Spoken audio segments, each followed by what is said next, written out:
All right, everybody's got this.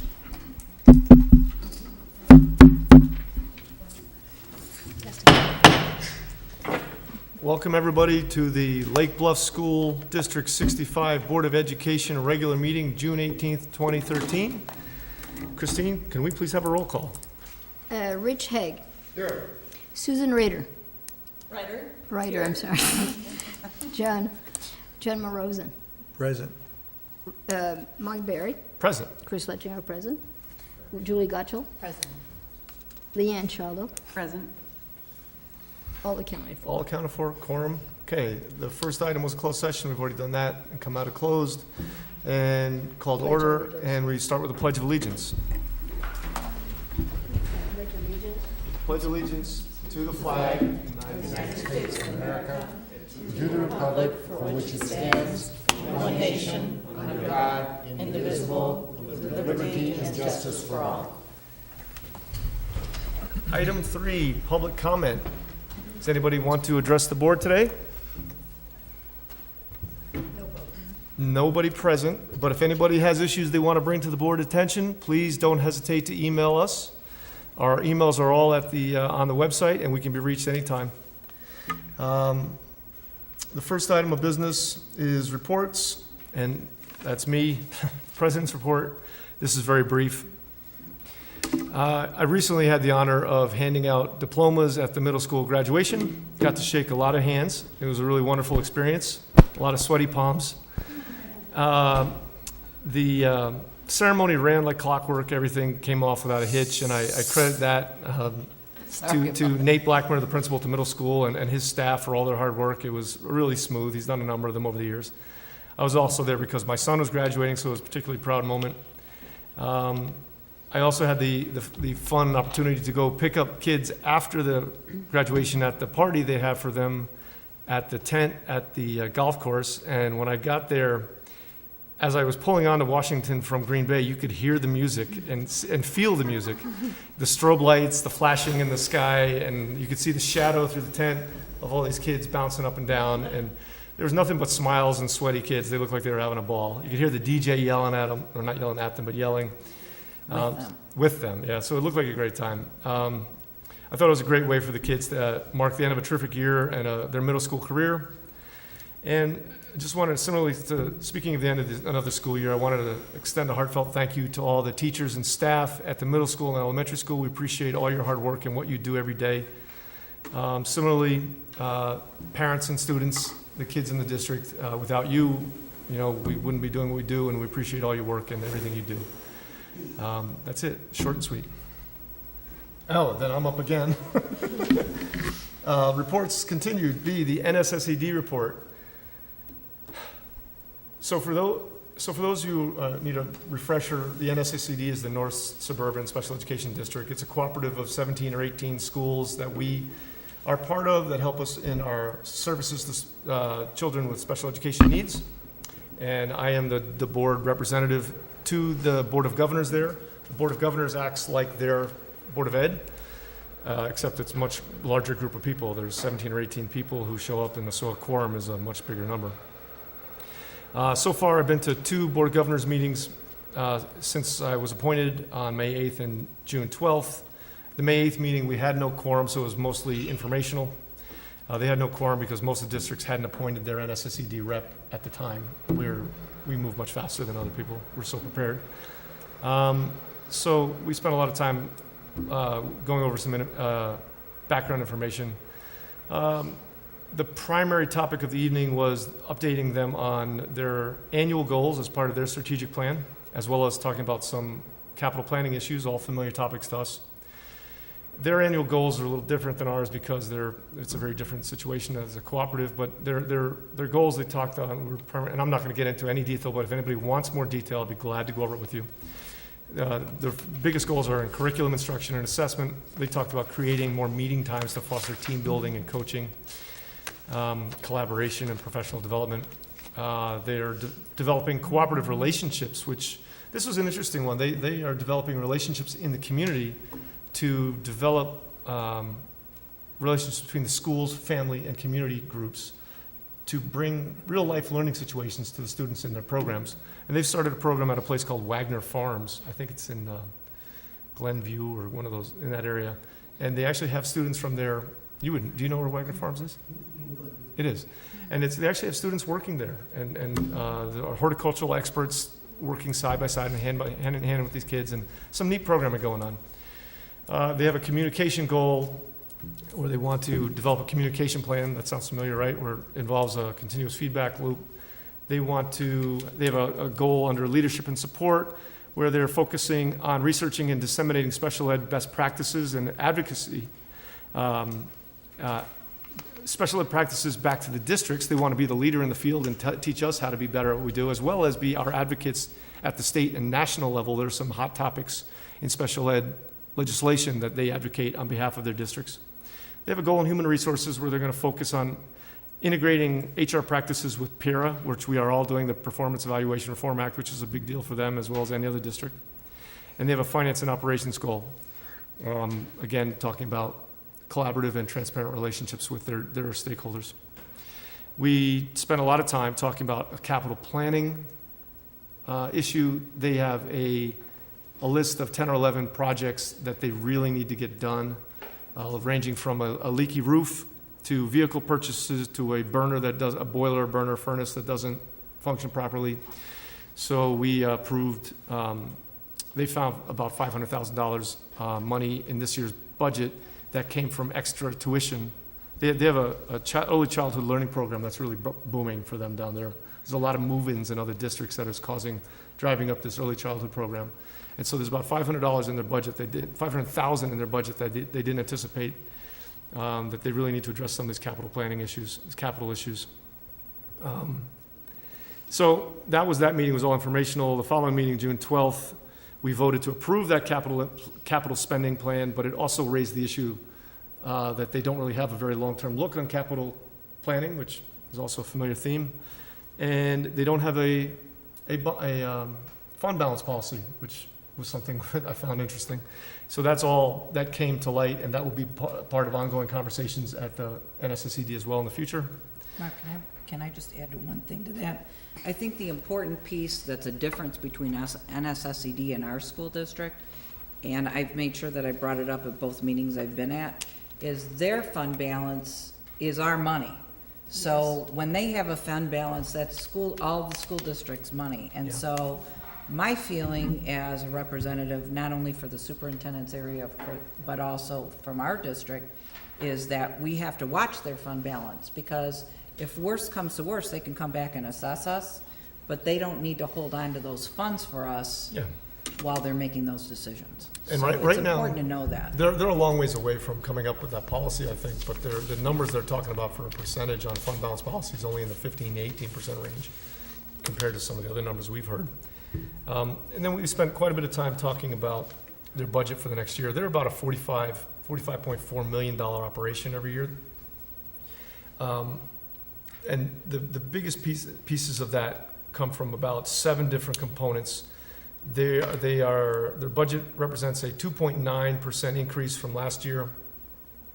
The biggest increase in percentages came from this early childhood programming piece that I told you about, that it's just exploding for them. There's so many kids moving into the member districts that need their help with this, that grew 37%. It's not the biggest contributor dollar-wise. It was a $3 million part of their budget, but it grew 37% in a year. The other big pieces are what they call educational life skills, which where they teach life skills to severely handicapped kids. That grew from it's about $7.1 million. That's up about 7.8%. North Shore Academy is the big school they just built, which caters to mostly kids with behavioral issues. That's a $7.9 million endeavor. That's up about 6.2%. What they call LEA, or local educational agency contracts, where they farm out their own people to districts under contract. That's a $4.5 million piece of what they do. That's almost flat. That's up about 0.6%. And then, surprisingly big one for me, but maybe I shouldn't be so surprising, was one of the bigger pieces of the budget, if not the biggest, is what they call grants, TRS on behalf, where they get pension money from the state that flows through them and then just goes into pension payments. That's $8.6 million, and that's down about 1%. I had no idea that was such a big number for them. That was the third draft of their budget. It was reviewed and questioned long before I was even on that board, and we did approve it. The last thing I want to mention is that and I can't get into a lot of detail, we spent a significant amount of time talking about a personnel issue having to do with hiring a new business director. Their business director has unfortunately decided to pursue other options. He's very talented and he'll be missed. His name was Seth Chapman, a great guy. And they're looking to resolve that problem now. So that's the NSSED report. Sorry for, that was a double one. Maybe we do it more often. It won't be quite so long in the future. Any questions? Didn't think so.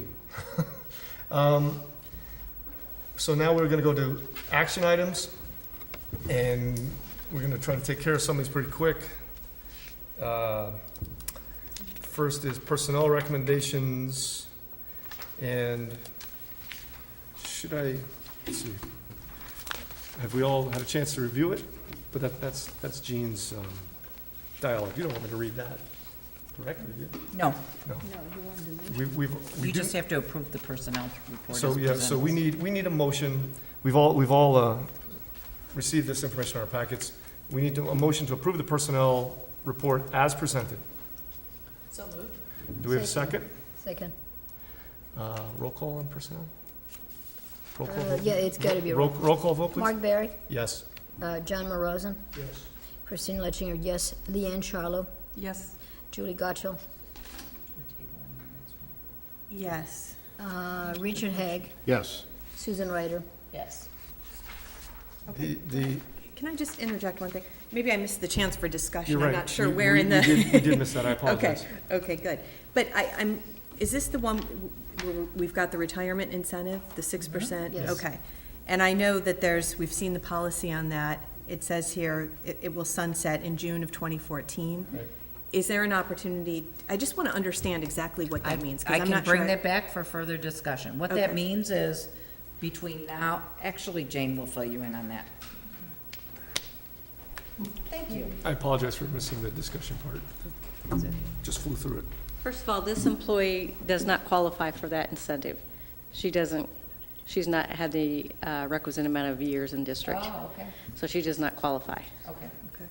So was there another question? That's what I Yes. just wanted to point out Actually, to the her. Explain to question me what is- that means. Explain it a little bit, because The policy states that they have to have 10 years of credit in district, have worked for the district at least 10 years by the time they retire. Okay. And she will not have been here 10 years, so she does not qualify for that When in doubt. 6%. Sunsetting just means that But it- between now and that date, people can apply for the Correct. incentive. Okay, and it's the incentive part that I want to make sure I understand. What's They the can incentive? apply for a 6% increase for 1 or 2 years. So if they want to retire at 2 years, they get 6% raise each year for 2 years, or if they retire in 1 year, it's a 6% raise for just their final year. Is that in lieu of the contract raise, or? It's in lieu of, they're not under contract, this is support staff, so it's in lieu of whatever the board annually provides them for. So for this next year, support staff has been given a 3% raise. We have 2 employees now, I think, who are retiring under this bonus. So instead of the 3%, they each get 6% over what they were paid the 2012-13 year. And what's the benefit to the district for doing None. that? Okay. Well, planning purposes. Our higher paid employees being replaced with lower paid, more junior, younger employees. Okay, okay. School districts started doing that. That's actually, this model's after the teacher retirement thing that started back in the mid-90s. Districts started doing that because so many of the teachers were in the upper ranks with the higher salaries that they gave them an incentive to leave so that they could be replaced with younger teachers. And when the board It's does. sort of become institutionalized. When the board discussed this and approved it, I don't know, a year and a half ago, Dr. Martindale was here whenever we did that, in the fall of 2011, I think. The current teacher's contract expires June 30th, 2014, so it was the board's opinion that they wanted this policy to sunset when that contract expired. This provides these employees with something similar that teachers are allowed under their contract. Although teachers can do it for up to 4 years, support staff can do it for up to 2 years. So when the teacher's current contract expires, this policy sunsets and goes away unless you renew it or Okay. it's at the board's discretion. And roughly how many employees are eligible for this potential? Not very many. I want to say maybe 5 or 6. And these are your lowest, these are your lowest paid employees. You know, you have. It's not covered by the contract or the law. Yeah, they're not under any contract. You have about 15 classroom aides, and I don't think the highest annual salary, it might be $20,000 a year, but they start out at around So $11,000. they may face this 4 or 5 more times up through June of next year. Possibly. I can tell you a couple of them have no intention of retiring right now. They may can always change their mind, but I know a couple of employees who would qualify, but as yet have not indicated they have any intention of retiring in the next 2 to 3 years, so. And this became, I'm sorry, the district policy a year and a half ago, is that what I understood you I to say? think it was October or November of 2011. November. Okay, thank you. My 2011. understanding was prior to that, that it also already been in practice. No? No, There was a practice few before that. years earlier. There was a buyout. When I first came, there was 20% raises, but those went away several years ago, as they did with teachers several years ago. But there wasn't, I thought when Dr. Martindale was here and we had that policy in place, we were putting a policy in place to replace an otherwise oral No, practice. it was under the teachers' collective bargaining agreement, and we requested this on behalf of support staff as an issue of fairness to provide But them it hadn't something. been prior to? No, not since the 20%ers went away, Oh. which had been several years. So if Several it years. sunsets in June of 2014, would we interpret that to mean that anybody who presented their retirement letter prior to that date? Up until June 30th, Get that. 2014, That? yes. But that's a policy the board could look at any time, right? Right. Okay, Anybody other? you're welcome. Any other questions or discussion? We don't need to redo I that. think it's motion. important to note that when there's a motion made, and then you guys want to discuss, when Mark will say, is there any discussion, and then you can But I discuss. didn't, I Right. We have this gig coming. I will, She'll hit me with an elbow or something. Because we're all learning. And so we were taking a vote, but I just want to clarify, because before we took that vote, there was a mention about this 6% increase happening. Do we need to Revote? do something here? No, there Because isn't a there isn't, so 6% do we need to, increase. no? no, we It doesn't could. apply, so the It doesn't discussion wouldn't apply. change. That's just in my notes. Okay. Okay. Just want to make sure we're not voting for Good something. question. Okay. The next item B, we are tabling until our next, a future meeting, correct? So we're going to move to item C, which is approval of, let me read the motion. I need a motion to approve the use of ECRA to move to Phase 3 of our strategic plan to help with determining objectives, tactics, action plans, data review, and online dashboard as presented at the June 6th Committee of the Whole. Can I have a motion? You may want to talk about the money. We're going to discuss. So moved. Well, Can I have a second? But we're going to approve them on the basis of the existing contract or the new contract I saw where the termination clause With was the amendment. It's revised? the new contract, so it's the contract as revised. Okay. We could easily add into the motion, I you think- could add at $35,000 for 3 years into the motion, if somebody just agrees to say so moved. so moved. Shall we add $35,000, the words "at $35,000 a year" to the For to the 3 motion years. for 3 years? Yes. And a second? I'll second. Okay. Do we need to vote on the amendment to the No, Well- you've changed your motion, now you can read the whole thing? see if there's read the whole Discussion. thing and then see if there's Should discussion. I reread the whole thing, get a Yeah. first and a second on it, and then, okay. So, may I please have a motion to approve the use of ECRA to move to Phase 3 of our strategic plan? Where should I insert the? At a cost At of, a cost of, Can I have a motion to approve the use of ECRA at a cost of $35,000 per year for 3 years to move to Phase 3 of our strategic plan to help with determining objectives, tactics, action plans, data review, and online dashboard as presented at the June 6th Committee of the Whole? So moved. you guys Second? always do it together. Who wants to be second? No, Okay, so Leanne first, Susan second. Discussion.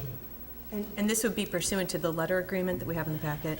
yes, including the the termination one with the clause. changes, with You know. the opt-out termination. Could you, just for purposes for camera, explain how this contract benefits you personally, how it makes your life easier. Well, it's really not about. Benefits the whole It's really about district. benefiting the entire school district, Yes, sorry. because Portraits what of ECRA will do is they will keep our data, they will provide the data reports, they will provide, information for all of you to monitor, because as you know, as a board, you monitor the performance. In a very small district, I wear all the hats, I wear a lot of them. And this is something currently, I have to find somebody that can run the report, or I have to learn how to run it myself. Sometimes it takes a couple days to do that. They will be one of our data warehouses. So if you as a board say, I want to see all the girls and how they performed in science, that would be a very easy report to run, because as you know, girls are starting to catch up in the science area. So that might be data that we look at. It's interesting data. The other piece to that is they benchmark nationally. And one of the items that I hear repeatedly from all of you and from the community is we need to strive to really look at that global viewpoint. And they have lots of ideas on data that we can monitor, ideas of things that we can do. And I think it will really help us on our journey to be world-class district. Okay. Thank you. Anybody have any further questions or discussion? I just want to make sure after 1 year, we can review it and decide whether we wish to terminate it, kind of based on what we got out of the first year. We can terminate for any reason. At any time, given 30-day notice. Yep.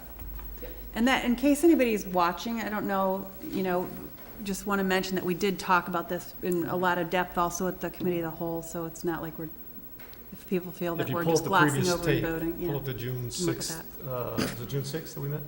And review that, you'll see. There is an opt-out clause that was co-written by Julie and John Gata and their attorney Terry. I ran it by her also, so we should be all set with that. And it's a 30-day termination clause. Right. By either party. And any prepaid amounts would be refunded through that termination date. Anything else? Anybody? Okay. May we have a roll call vote, please? Yes, we can have a roll call vote. Barry, Yes. Schraller, Yes. Gottschall, Yes. Haig, Yes. Letchinger, yes. Rosen, Yes. Ryder, Yes. The motion has passed. motion carries. Okay, good. We are at 6D. We need a motion to approve the hazardous routes resolution. And I think we need somebody, maybe Jane, to give us a little brief overview of that one. This is something we do every year. It's very administrative, right? Yeah. Everything's copied right into your detail, so you can just actually read from some of that. Yes, the board needs to approve the hazardous routes each year, and it's necessary for filing a transportation claim with the state to approve hazardous routes. So Okay. if we don't approve it, they go away, and we have to have IDOT come back in and redo it. Anybody have, okay, may I have a motion to approve the hazardous routes resolution? So moved. Second? Okay, Julie and John. Any further discussion or questions? Can we have a roll call vote, please? Schraller, Yes. Gottschall, Yes. Haig, Yes. Letchinger, yes. Rosen, Yes. Ryder. Yes. Letchinger was me. Barry, yes. Barry. Yes, you forgot to answer your own I question. told you when you nominated secretary that you were in for something. Do we need a roll call vote for all of these administrative things? Can't we do a voice vote Well, from? also, when in doubt, you do a roll call. I mean, it's just, I just it did. covers everything. This probably would be a resolution. That's I will share that in a lot of districts, hazardous routes and prevailing wage go on consent because they're Yes. Yeah. routine. Yeah, absolutely. So that might be something we want to consider for Yes. next year. I would think. Before we go into the prevailing wage, are we gonna need a roll call? Are we gonna need can we just? I would do roll call on. Yeah, that's Okay. money. All right, yeah, that's true. Okay, item E, can I have a motion to approve the Prevailing Wage Act resolution? So So moved, but I don't think Someone we just need tell to me what do that a is. roll call. Yes, have that's discussion? where we need the back, Jane, please.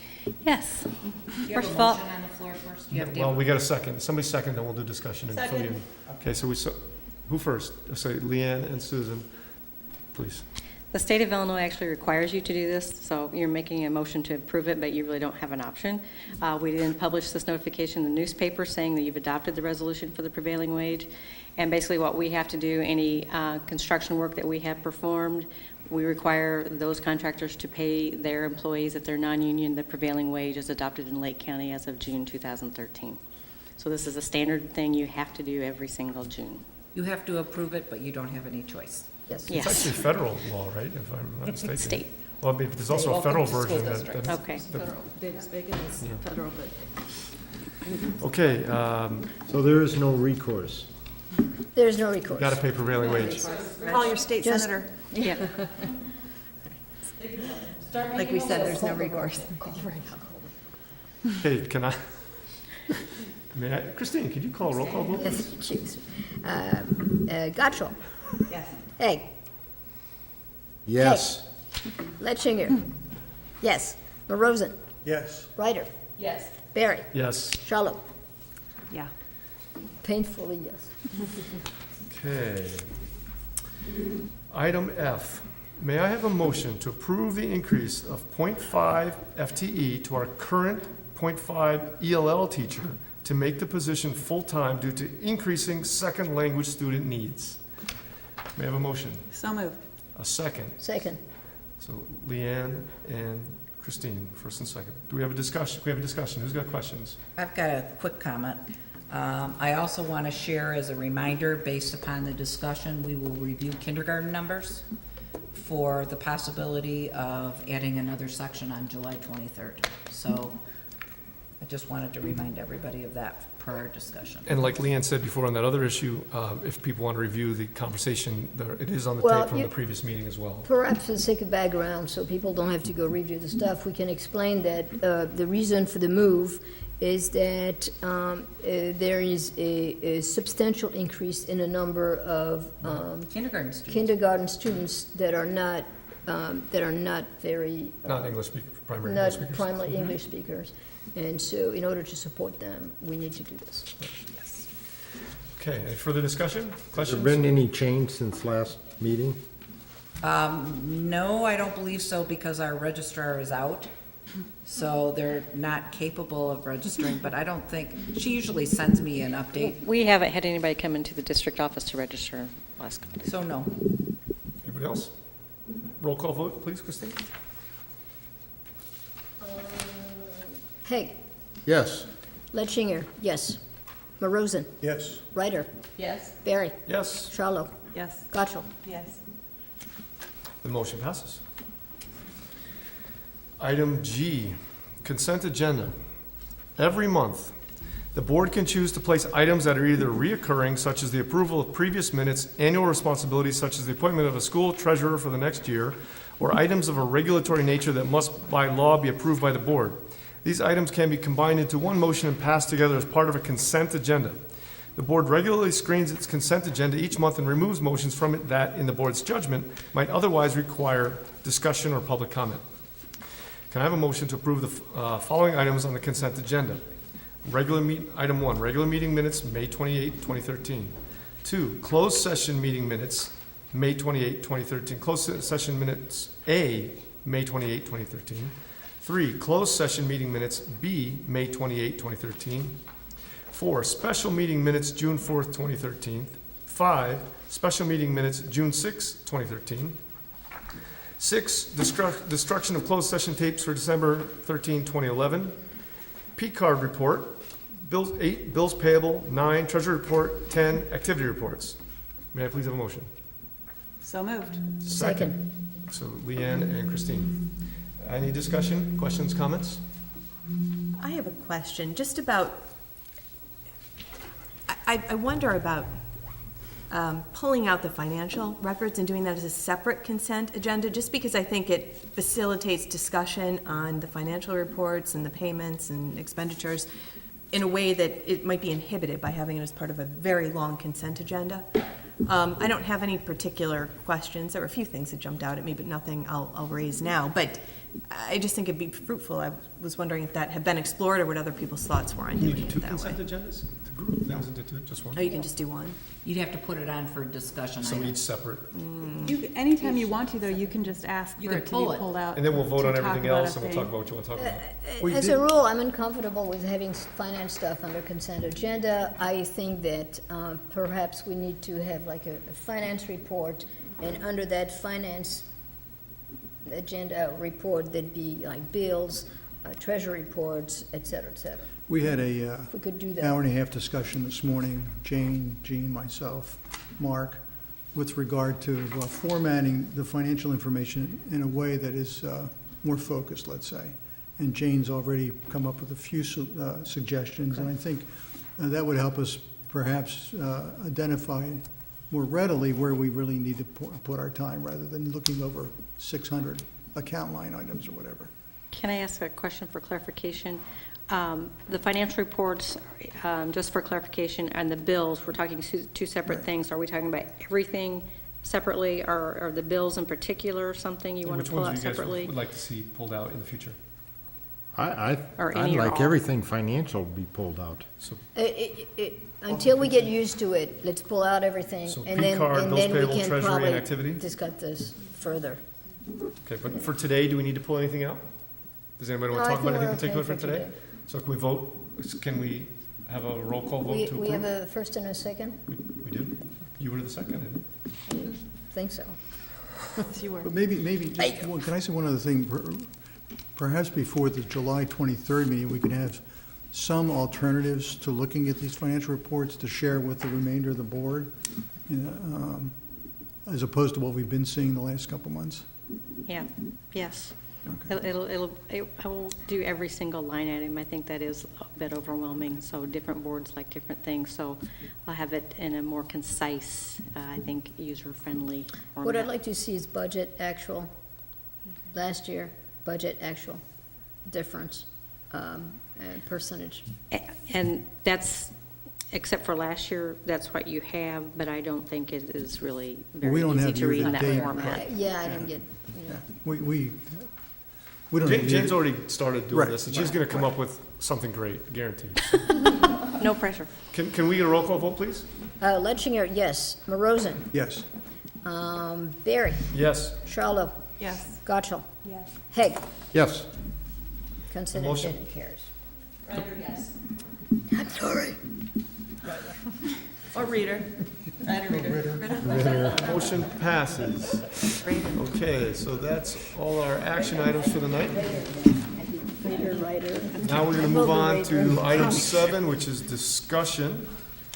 And the top of the list is board agreements and expectations. I think before we get started, if you take a look at the clock, the ECRA people are gonna be here kind of tentatively, start the discussion by 8.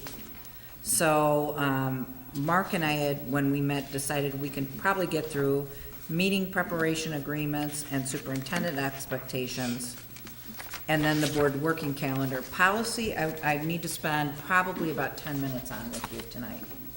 So I'm not rushing anybody, but I'm trying to use everybody's time So if we judiciously can here. maybe say 10 minutes on board agreements, and if we can't get through it in 10 minutes, we'll just pick it up again the next time?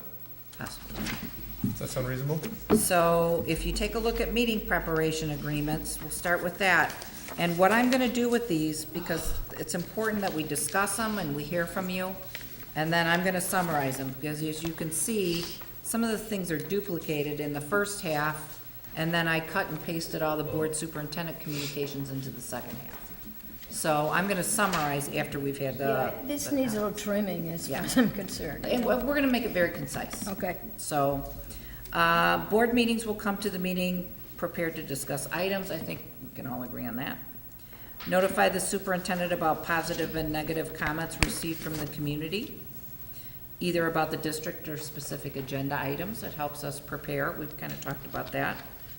And give the superintendent and her staff time to research any clarifying questions that we don't immediately know the answer to and get back to you on. So we talked a little bit about this at the last meeting when we reworded the no surprises comment. Does anybody have anything they want to add or change? So the no surprises language is different in the superintendent board communications than Right. it is here, and I I'm prefer tempted, the wording in the board I would take this communications. out, Yeah, because to me, we That's a spent the time communication. in the last one right, on that. and I like the wording in the second Right. document better, for what it's worth. So, are we sticking with two different documents? For or right is- now, we're gonna work through it, so Okay. I can hear conversation on all of it. Okay. Then I'm gonna summarize it all for you into one nice little sheet. And to one document rather Yeah. than two, okay? Yes. So we are comfortable with eliminating that not spring surprises at the board meeting in this section? We're just gonna leave it, and then when I summarize it, I'll take it out. Okay, I'm just making sure everybody else is okay with that.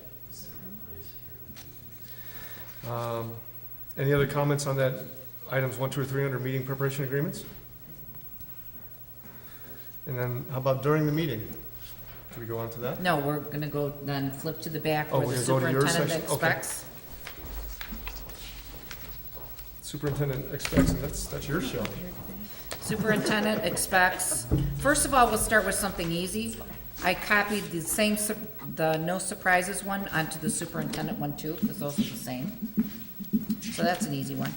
Requests for additions to the agenda will be received at least 7 days before the meeting. And the reason for that is, I meet with Mark on a Monday or Tuesday at the latest. We have 2 days to get a board agenda together and post it. So, 7 days is really important for us, so we can get the supporting documents and get it on the agenda. The direction is only given at board meetings when a majority of the board votes to give direction. The board members will be respectful towards staff and be respectful of staff's time. Board members will read all their supporting documentation before the board meeting. Board members will email or text, I like that, the superintendent, with questions about agenda items or supporting materials at least 24 hours before the scheduled meeting. Just so you guys know, in the summer, it's a lot easier, but during the school year, if we have a Tuesday night meeting, I, in this district, really don't have the time to allow myself to stay in my office all day Tuesday. Whereas in my last district, I had to do that to answer all the board questions. So it's easier for me if I can have the questions by Monday, late at night when I go to bed, because I can farm some of the questions out and start planning on my day for Tuesday and trying to get some answers. Because as you know, I try to get them out to all of you that you all benefit from that. Now, obviously, there's gonna be questions and things that come up at board meetings, and as long as there's not surprises with that we can't avoid or that we can't answer, that works out fine. But does everybody feel okay with that? Yeah. Seems reasonable to me. And I do text, email, use phone calls. I tweet, but I do not Facebook. That's where you draw the line. I draw the line. The next one is that the Board of the Whole will vote to put an item on a future agenda before significant staff time is expended when preparing the agenda item. I will share with you, several years ago, we would have a couple board members that would ask for all these different items, and other board members didn't know they were asking for them, and it was taking a lot of staff time. And this particular item, the School Board Association really spends time talking about with boards. I don't see that as an issue here at all, and it hasn't been since I've been here. But when there's a significant amount of time, for instance, if Mark came in and said, I need to know all the teachers that have retired between 1900 and this year, I need to know that because we're gonna notify them for a party. Well, Tomorrow. by tomorrow. Then he's asking me from one board member, so probably what I would say is, after I would say, are you sure you really need that information? I would say, Mark, have we talked to other board members about that? Because that will take a significant amount of our time going and sorting through all the antiques of files that we have and figuring that out, although it probably wouldn't take that much time. Because we have lost the files. So, the bottom line of it is that kind of thing, if it's gonna take a lot of time, we usually tell you, and then we try to work through a compromise on what we can get for you. So is everybody okay with these? Yep. There's no surprises one at the end, they're all cool with that? Same one. Good. All right, so we'll move on. Yep. Okay, board working calendar. So if you look at June, we just did the hazardous crossing, we just did the prevailing wage. We do the biannual review of unreleased minutes. We do that at every month, so I need to add that on to every month. I would predict, once we get going with our phase 3 of strategic planning, that June is the final month to take a look at our data to make any mid-course corrections at the end of every year. So we'll have some strategic things put on for June. July, again, we always review staffing, and you're gonna see that every month in the summer. Jane will give you an extensive end-of-the-year financial report on where we were with actuals versus budgeted for this past fiscal year. We talk about budget, and we really start getting into some of the things that Jane already started with you on last month. And then sometime, we have to make some decisions for the future on when you want to talk about budget, because we do have to have a hearing and publish notice and do all those things for the budget prior to taking vote in September. August, we have more staffing, we have the start of school. AYP stands for Annual Yearly Progress. And that is what we receive notice on as far as our ISAT scores. When you hear that a school district is not meeting its, that's my phone, and I can't turn it off, so it'll stop in a minute. And then we've got, I have no idea who it is either. Then we have final budget that we're looking for vote in September. So that kind of gives you the overview. For your knowledge, in July, we're gonna be talking about, we've got interviews for our principal search firm set up. We're gonna be talking about financial reports and kind of what those look like, and we're gonna be talking about committees, whether to use them or to not use them, and we'll be talking about kindergarten. So those are the big areas for the July 23rd meeting. So this is a calendar that shows us everything we have to do every month, no matter what, in addition to all the things that come up along the way as we Correct. progress through. And I would really like to I would like to fill this in, once our strategic plan is really fluid, we can put down dates. January, you're gonna hear about student achievement. October, you're gonna hear all the financials. You need to know which months you're gonna be hearing reports on different things, because that's your way of monitoring. The other thing, as we move into the next agenda item, is I think we need to get some particular months on the calendar for policy, because that is a major responsibility for all of you. And I think we need to we can either do it every meeting, or we can decide on every other month, we're gonna be working on policy and tweak it and bring them back. I'm gonna need to hear from you on that. So this is just a framework, that's all it is. And the more we get it whittled down to what you like, it really turns into a well-oiled machine. Then you know what we're doing at meetings. My only suggestion that we do this on Excel, because I'm an Excel geek, and I would sort of separate the months, and there'll be like the routine stuff and the more policy-oriented, strategically oriented action. And then if we see on Excel, we'll see the whole, and I think that, it may help us, and then we can rearrange as we go, because we may find out that sometimes we're overly ambitious or not ambitious enough, so on and so forth. Or we may start a strategic planning and say, this is too late for me to get this data. Is there any Right. way you can get it to me the month before? Right. Well, one of the things I was going to mention, we had talked about, we do the superintendent evaluation in February, and there was conversation before about having you do some kind of an update with the board about where you are with In the the goals fall. in the fall. And maybe I'm just not looking in the right place, but is that, We did not add that. I Oh, don't okay. think I have. but I think we'd like to keep that.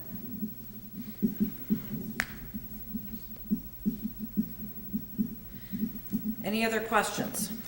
I'm sort of surprised that the Washington DC trip is in October, the consideration or approval, because it seemed to me anyway that we started planning for that earlier than that we have to enter into a contract with the provider, and Well, we're really gonna have any conversation about it, it seems like October might be too late. This particular one, you've already approved for next year. So actually, when Nate can get it done, we'll get it done in May, prior to the next school year. Because if you're an eighth grade parent, do I have any eighth grade parents here? Next year?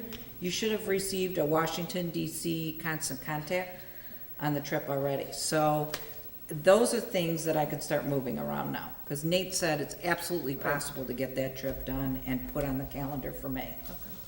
Yeah, October seems late for that school year, so maybe October means the following school year, I'm not sure. Let's just, what I'd like to do is what we did this year. We had them all down for May, for the following year.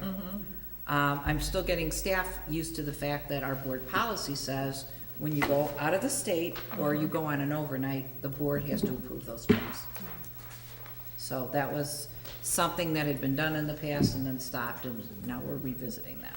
It was. And your segue about needing to get board policy on the calendar is a good segue into your Very presentation. good segue. And it also gets back to Leanne's question on superintendent evaluation, because that's a little bit in here too. So I did the introduction to policy as a PowerPoint presentation. I'm just gonna walk through it.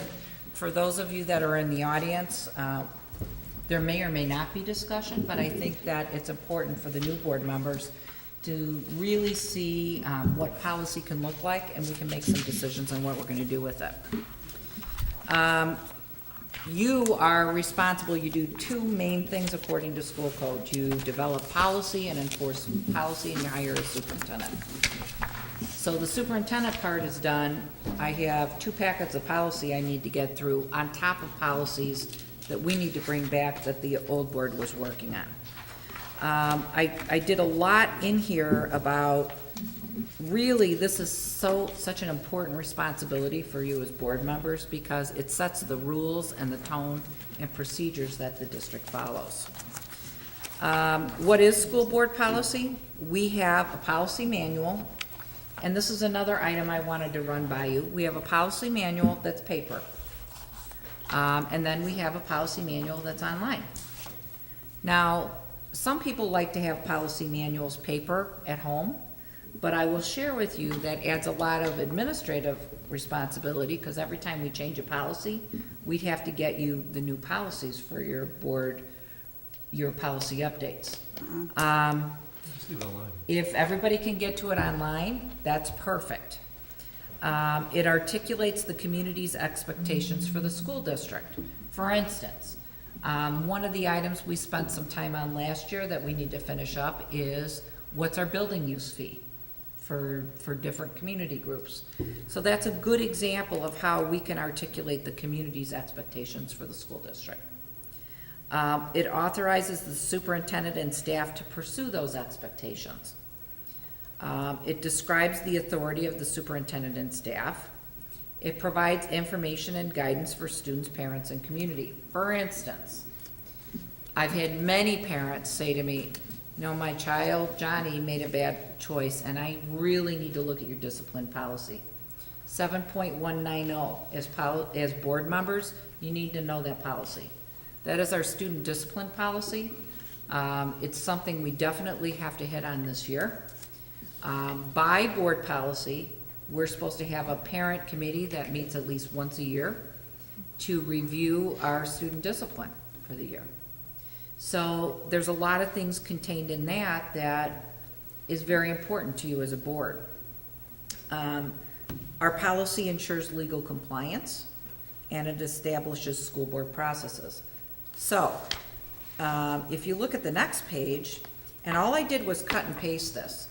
We subscribe to a school board association online subscription for policies, which is great. We have a little code, and you type it in, and you can actually get all the updates that the school board association committee, of which there's attorneys and other representatives. There's actually a Hodges and Louisi attorney that sits on this policy committee. Is that an IASB product? It's an IASB product. And what they do is they provide suggestions for changes in policy based upon laws that are passed or based upon issues that come about. They also come up with something that we call administrative procedures. And the administrative procedures tell the administrators how we are to go about administering the policies that we have. Those are not public, and let me share why. One of the policies could be, we have to have a school safety plan. Well, the administrative procedure might actually be, what is the school safety plan? We can't share that with parents because other people could take a look at that. So you need to know that that's one of the items we'll be working on. We have this administrative procedures manual, but it really needs to be tailored to what our needs are in the district. They put sample forms in, but as I've shared with you before, some of the forms are not forms we use, so they're not meaningful. So that's what administrative procedures are. So we do subscribe to press, and that's gonna play into further conversation here in a minute. Is that typical? Are there other services that offer this, other places to get that kind of Well, update on policy, or does this press have a monopoly on that business? I would say the majority of school districts in the state of Illinois subscribe to press. Some districts use their attorneys to keep updated with policy, which is very costly. Some districts don't keep their board policy up to date. The school board manual, or policy manual, is described in, or really divided into 8 different areas. The school district organization is basics of, you know, what constitutes Lake Bluff School District 65, et cetera, in section 1. I think there's 1 or 2 policies in it. The school board, all the rules for the school board are in section 2. So that's something you may want to flip through. It has responsibilities for the vice president, the secretary, what happens with, for instance, we had a board member that wanted to call in a meeting that was out of town in my last district, and we had to look at board policy to see if it fit within the realms of board policy.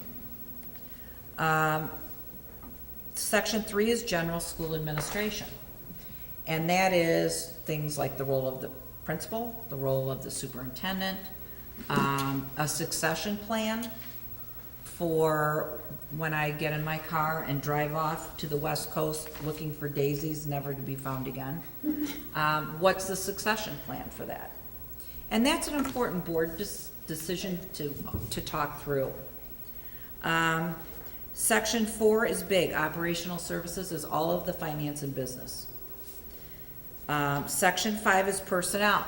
Based upon the last discussion, I took all of the Section 5 policies and sent them to Terry Hodges for review. Actually, Heather Brickman, who sits on the policy committee, is looking at them. They needed to be updated anyway. Things like harassment policy for staff, ethics, suspension without pay, suspension with pay, FMLA, other leaves, and those need to be updated to make sure that we are aligned with the collective bargaining agreement or teacher's contract. Social media is in that group? Yes, and you have, I think it's in social media. Acceptable use policies are in that group, because it could be under 7 or 8 too. Section 6 is instruction, so anything to do with curriculum is in section 6. If you want to read about all the mandates from the state, of which there are many that we have to teach, things like, and I don't have the exact quote on it, but we are mandated to teach something with helmets and all-terrain vehicles. We're mandated by the state to teach that. You hear oftentimes How much funding that. do we get for that? Do we? You get no funding for it. That's where you keep hearing from associations, stop the unfunded mandates.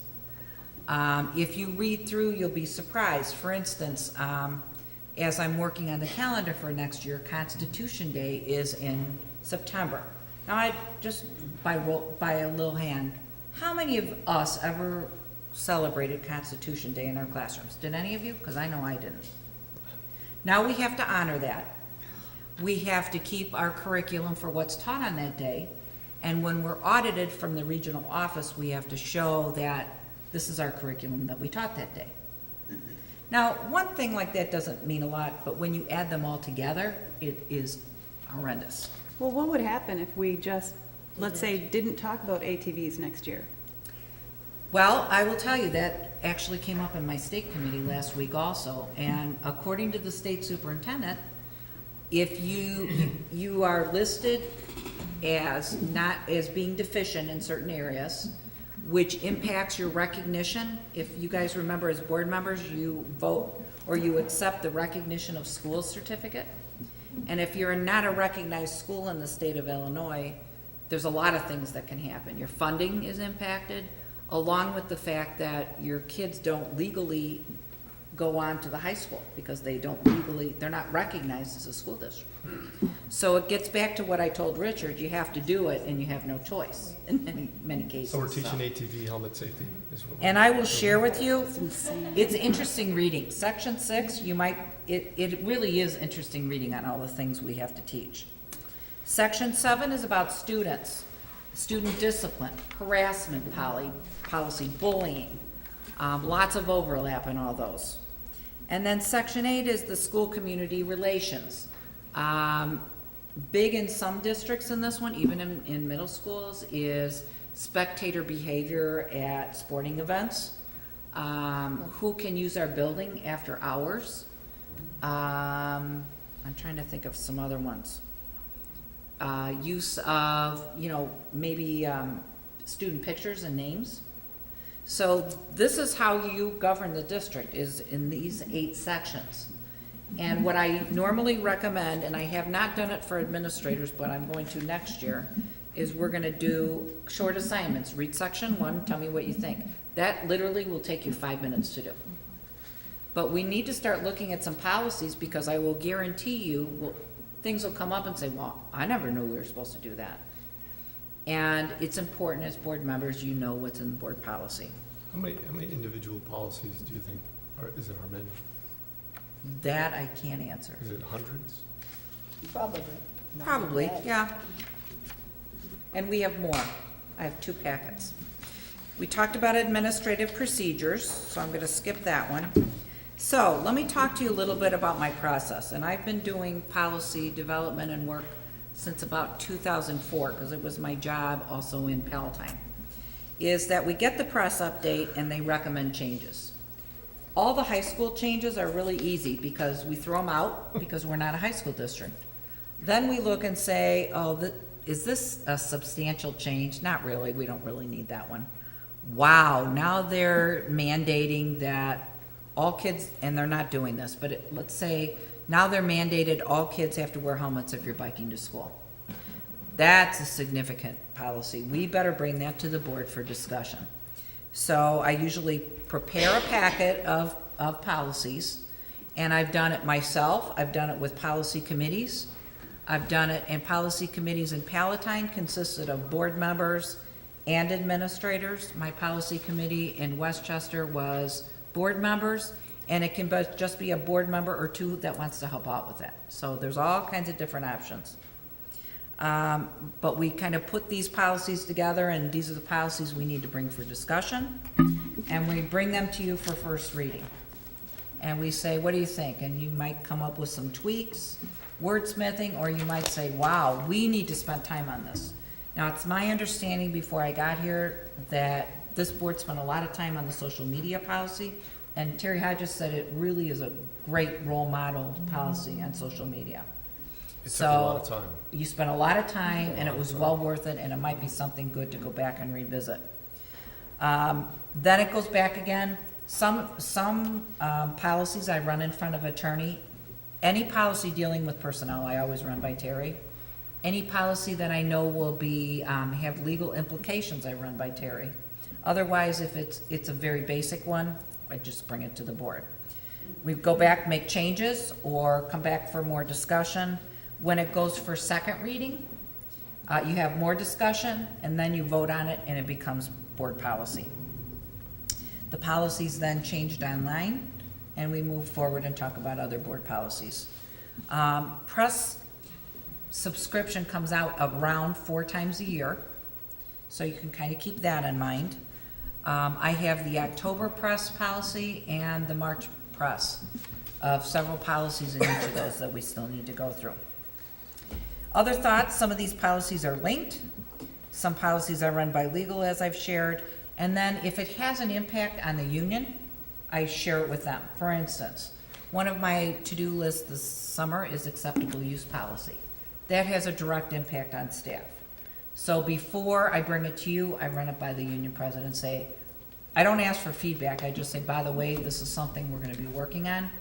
Kind of get their feedback, because you don't want problems on that front either. So, and usually then they'll work with you on whatever impact the policy has.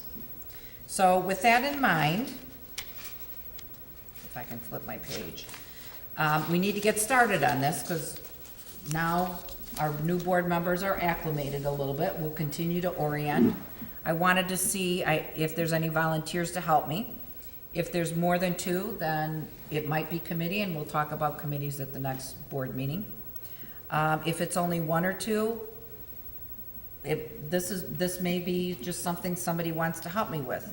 But it does tie in with, we have superintendent evaluation, which last year we ran as an ad hoc committee. It just was 3 board members who worked with us on it. We posted the meetings to be very transparent. We could do the same thing with policy. It's really up to you. And we could table the discussion till we talk about committees at the July meeting for time. That's what, that's what I would do. I think it's part of the larger conversation. We also have to keep moving because we need to get to Right. these guys, so why don't we do that? Yes. Any questions on policy? Was this helpful? Yes. Good introduction. Okay, the next item on our agenda is 7D, financial follow-up to our June 11th meeting. If you recall, we spoke about bond basics, finance basics, school district financial basics, and a bond discussion. And we wanted to bring that back and to see if people had specific questions, and also to follow up with a question that, as John mentioned earlier, John and Jean and Jane and I all met this morning, and we had one kind of big picture philosophical question we thought we'd bring up, but if anybody wanted to, had specifics they want to raise prior about last week, I now's the time. think, before you bring up your question, I think what I had stated is, I think the board is gonna need to have a discussion on philosophical items, such as, That's are the you a that's what I was gonna board, bring up. are you gonna bring up, okay, give that Oh, example. you go ahead. You're on a roll, sorry. Do you wanna extend the debt, or do you wanna work with the debt we've got? Do you wanna use, our reserves, or do you not wanna use the reserves? Do you wanna abate again? Do you not wanna abate again? And a lot of the questions, as I shared this morning, are contingent upon the strategic planning date, that big date that we're gonna have these 4 committees in a room, because it's not as simple as just looking at the finances. And I'll give my, for instance, that I gave the last time. If we decided we really wanted to work on the science labs, I was at a coffee last night and I heard from middle school parents that they like our labs updated.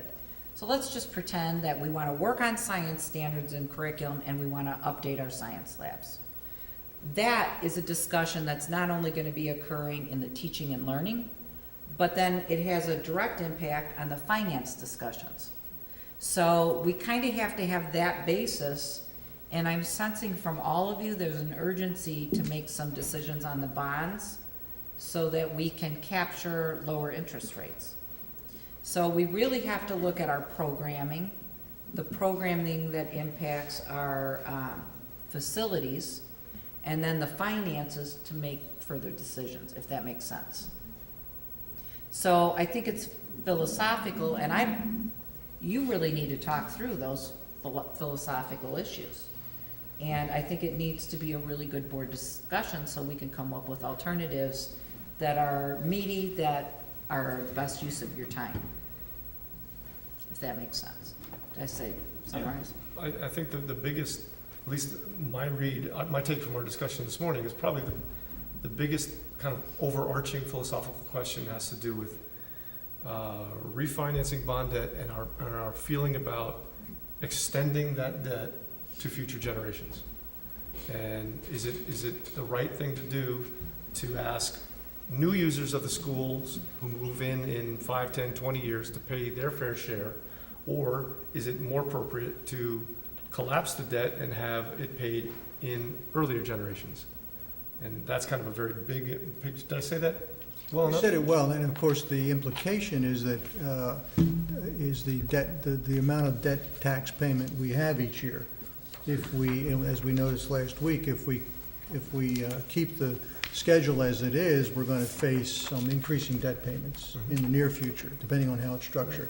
If we stretch it out, we have the potential, or at least the possibility of leveling out those debt payments in such a way that, that school's going to be here for hopefully another 50 years. So you heard me last week, and I'll say it again, I see no reason why the responsibility, financial responsibility for that debt should be shared with people who are going to be using that school for not only the next 5 years or 10 years, but for the next 30 years or 40 years. That's my position. And at the same time, it allows us to level out the debt for existing homeowners and future homeowners.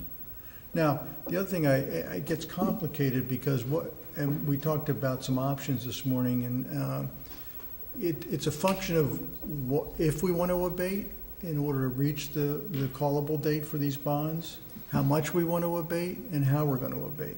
So that's that's a discussion in itself. And Yeah, I think we need to work some scenario, because I was actually doing some digging. If we abate, so we levied last year, $12 million, am I correct? Let- Around We that. abated by 3, correct? So around, let's say, $12 million. So if we abate again, we go down some more. And then there is an issue about when we actually need to raise money again, because now the reserve is at the level that we deem necessary. But now the levy is less than the amount we need in order to operate the school. And that's going to make like a bump in the real estate taxes. That's the first thing. And the second thing is, can we do this if we abate 2 more times without having some serious difficulty from a legal standpoint? Because there's a 3-year rule, you were talking about this, but I was reading somewhere that there was a law, I mean, there was I think that Carlton was proposing that period during which you abate less is extended for more than 3 years. So, That would be a great law to have if they could. okay, I don't know, but I heard that it was It could in be something they're discussion. I don't know if discussing. it was passed or not, but I think that is really, that has some real financial consequences. And so we cannot just decide to abate in abstract, because we have to think how we're gonna fund school operation down the road. And so, we have to look at a lot of different scenarios. There's a lot of moving parts that come in. There's a Well, lot of and, moving parts. You know, this conversation is complex enough, but we're only talking about it with the idea of the debt we have for the elementary school. And I look at the middle school as in the, probably not too distant future, needing some pretty major work. So I think that needs to factor into our conversation about how we manage the debt, how we manage the reserve funds that we've got. I don't see how we could have a conversation philosophically about that without acknowledging that there probably needs to be some work. Or, in the strategic plan, we declare, no, we're very happy with doing school and buildings that are, 60 or 100 years old, and we go forward like that. I guess that could happen, but Well, it's a much broader discussion. We talked about a Yeah. capital plan this morning and accruing. That's what businesses do. They establish what their needs are going to be for capital purposes into the future, and they accrue annually, so that money's going to be there. well, We you don't- could argue that it's been, it has been accruing, right? Without a plan. Without a plan. Yeah. And I am here to acknowledge that there hasn't been a plan. All I'm saying is that before we make a decision to dispatch those funds. Can we come to, And that's also another philosophical discussion. I mean, should we accrue, so in other words, should we make taxpayer now pay for future benefit? And that's a real a policy decision. Or should we say, when the needs come, to do something with the middle school, then we go again to referendum and say, we need this because of this, and that. So that's another policy issue that we have to do. I mean, the idea of reserve is good, but I think that there's no way you can reserve for substantial capital expenditure like new building and so on and so forth. So I'm not suggesting we'd hold the entire cost of that. In fact, I'm pretty sure we don't have the entire cost of that in the bank right now.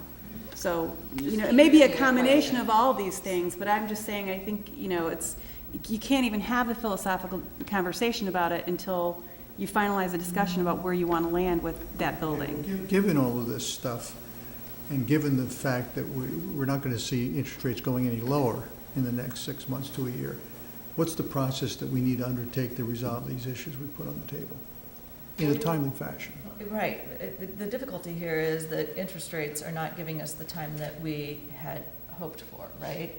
Interest rates are moving now, and we said for the last several months that this is a matter that needed to be raised during the strategic planning process, right?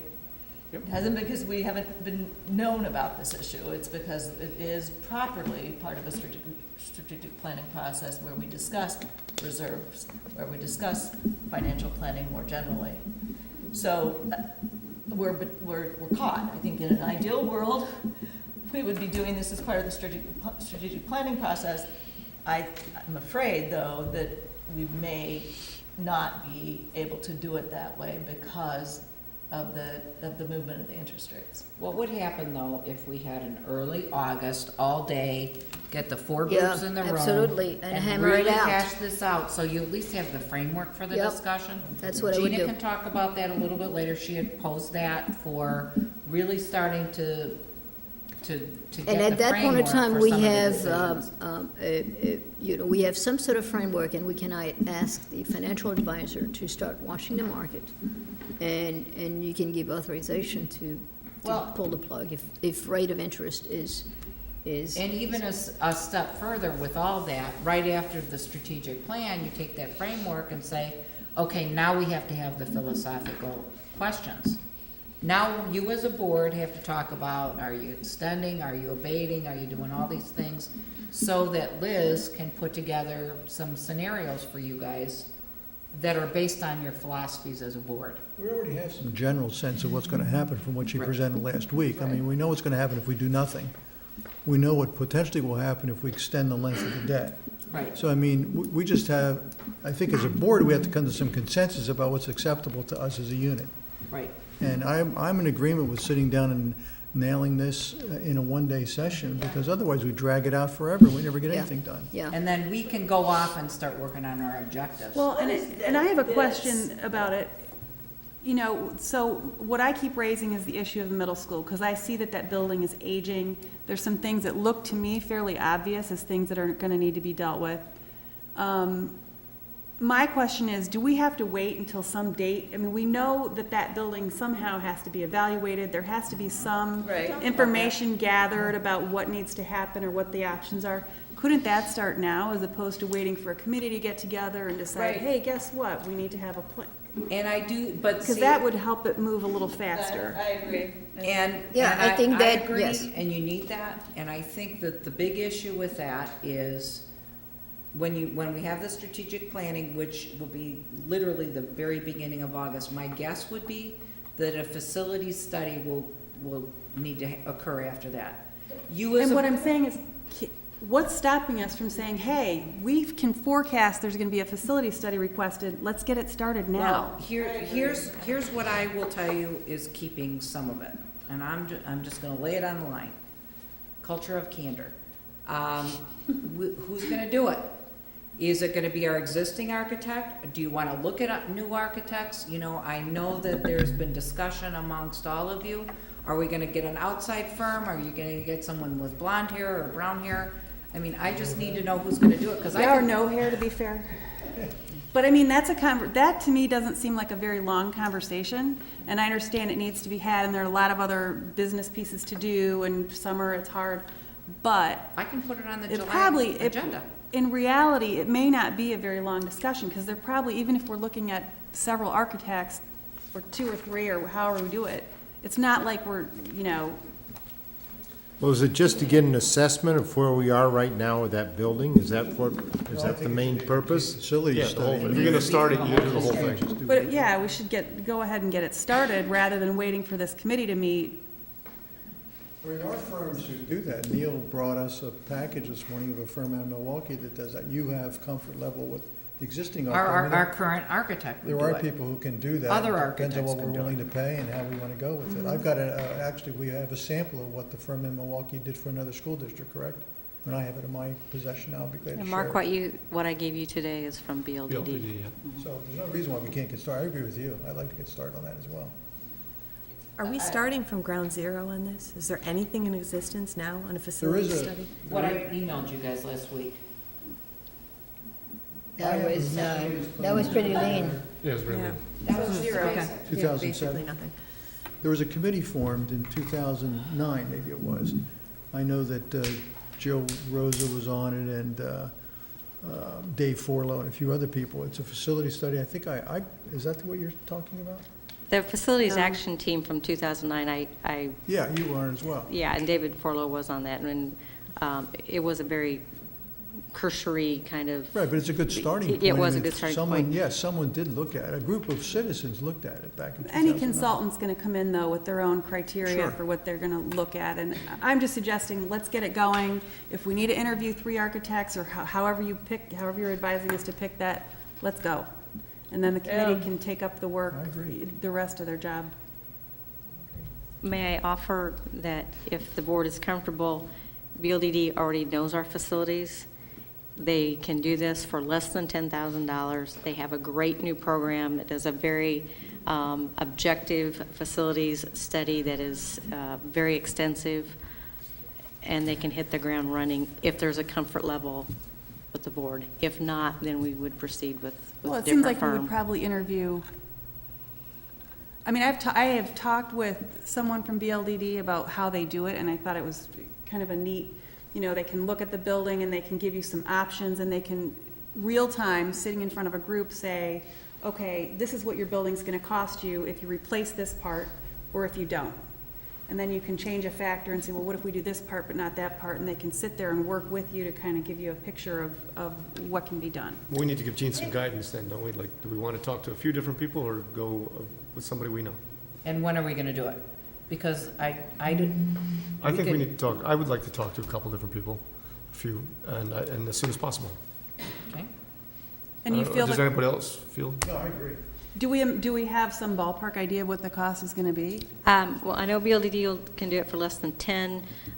This other firm that Mr. Dahlman presented was about 20,000. I think the Park District spent like close to 30, if I'm not recalling. They did theirs. And, I don't know if I it's don't know apples to what apples at all, firm but- they use, but we certainly would want to Well, it use depends school exactly district. what was offered too. The re- Okay, so, It's not apples to apples. The reason I'm asking is I know in the summer it's hard to get meetings sometimes with the entire group, but my question is whether this is something that could be looked at by a committee or, a subset. Leanne, I think you make a very good point. I think we have to move forward on this, and, I'm tempted by your points, as compelling as they are, to just say, all right, let somebody get started with it. At least we'll have some notion, and if we decide before we move forward that we need to hear from another party to review what BLDD did, and maybe for some marginal cost, they would review it and make sure that it was independent, those kinds of things.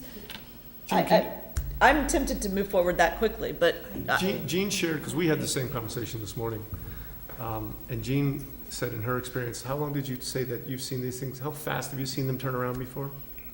Like from, Within a month. yeah. okay. What about you? I've never had an extensive facility studies done on any of them. I've always had built new buildings.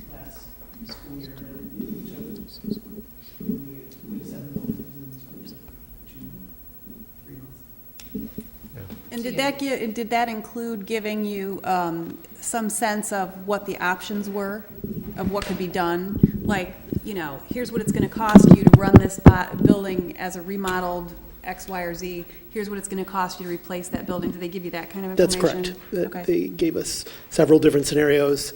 Ours was, in Deerfield, was specifically focused on air conditioning in all of the schools, how we could do that, what else needed to be done electric-wise, that sort of thing. So, Is it possible to contact a couple of firms, including the one we currently use, and have them appear prepared at our July meeting to present an overview of what they could do for We don't us? have any time on the 23rd, because we're already doing principal search. What about July 16th?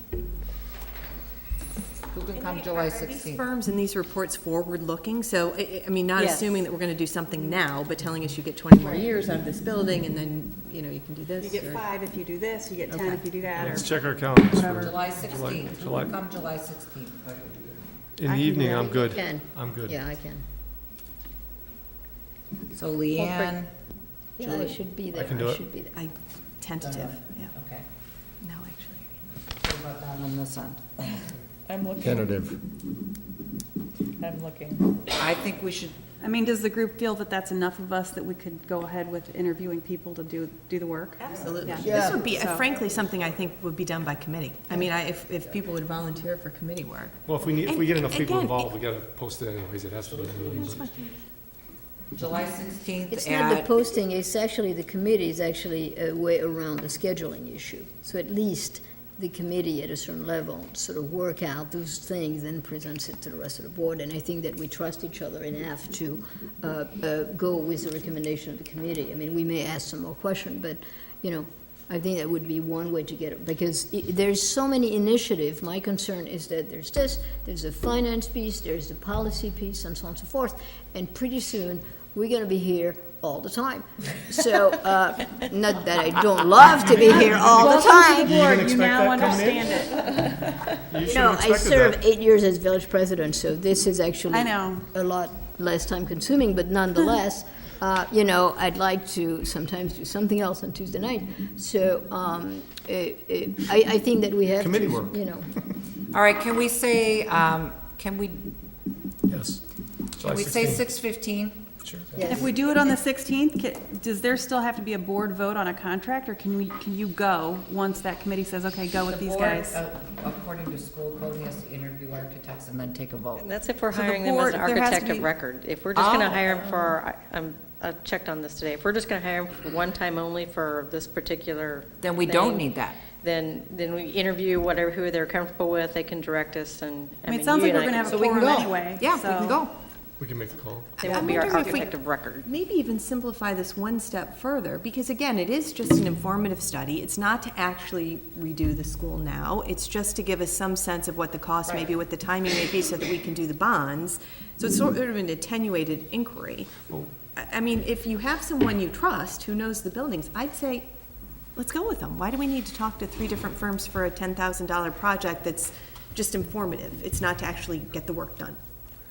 They'll create a document for you. It's a significant project, though. It's, Well, I think there needs to be board It's not the support for project the itself, outcome of it's what they're information about the recommending. project. Do you know what I mean? We're not If doing. you can give that without being there or whatever, then great, but my sense is that because we're new to working together, it's possible that 1 or 2 of us could interview people and have them come up with a result that the group might question because they weren't a part of choosing who it was or making that call. I don't see that. I mean, you know, you're on that committee, I trust you, you know, end of the matter. I mean, you know, and we, you know, I don't see that. I tend to go with your solution. I think it's pretty elegant. We're not really bidding the project.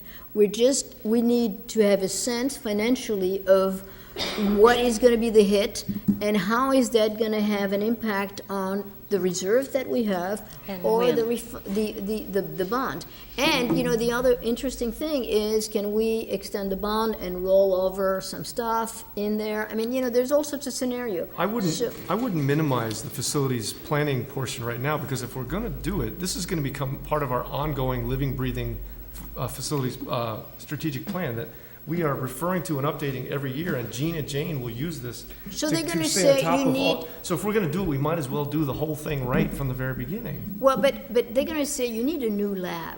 Let's say, I have no idea. Yeah. You need a new science lab, okay? So what's the hit on it? You need a new science lab now, it's gonna cost you $3 million.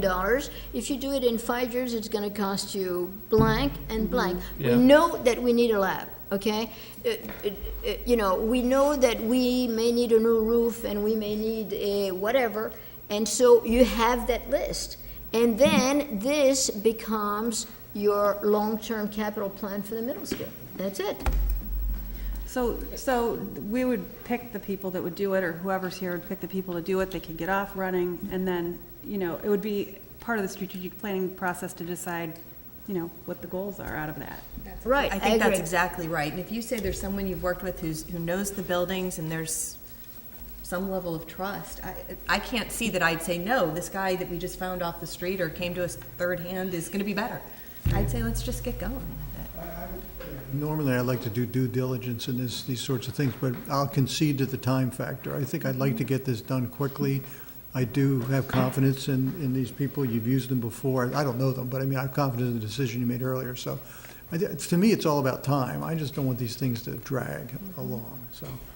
What about you guys? I agree. I think we should use them unless there's some reason to be concerned about it. And then if, after the fact, we find there's some We could change concern, we can obviously have another architect look at it and say, no, they were way off on this. I think the time is of the essence on this. I really do. Well, is it strictly architects, or is it architects and construction people?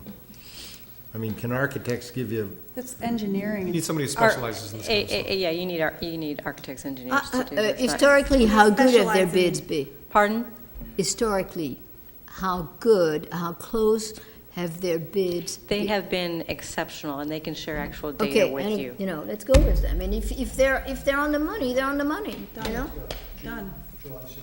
July 16th. Well, do we right? need that? Are we just saying we're going with You BLDD? don't necessarily need in that meeting, you just put a couple, I gotta say something. We're I- delegating to the superintendent I need to to choose point this something out. company to do it, and It's we'll move been, forward. it's been brought, I need to say something. It's been brought to my attention, and I concede to the will of the board, but I've had feedback from specific members of the community that there is not a very high level of comfort with the architect that handled the elementary school.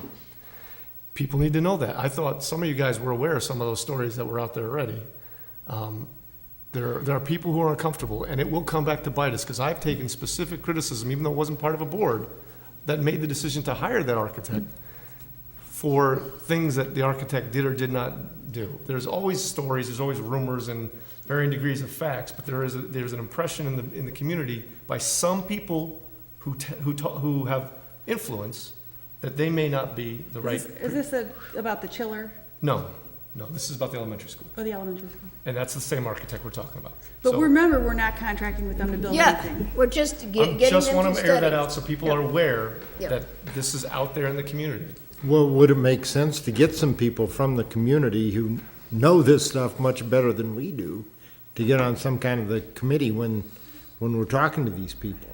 We'll do that, I think, as That's part of the down the line. strategic planning. Right, Right now, I right. think we just need Now, some what you want information. is a ballpark Yeah, dollar exactly. amount, To so we inform can the bond tackle decision. the bond issue. So is the And the reserve. Is the That's guidance it. to Gene to go ahead and authorize them to hire BLDD to do this?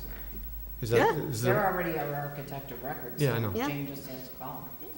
Well, do we But I know don't what know. they're, what are we approving them to go ahead and do this for X number of dollars that we I don't think know we're- yet? To find out what they cost? I think we don't Well, even need to, Get a because proposal maybe? For less than 10,000. I don't think we need to unless we're gonna sit here and say, Gene, we expect, or Dr. Sophie, we expect you to bring back a cost. We're just saying, go choose the people. We heard a ballpark, it's, around 10,000 or under 10,000. So at that level, it doesn't have to be voted on by the We board. don't have a choice, though, on choosing architects. That's a board's responsibility.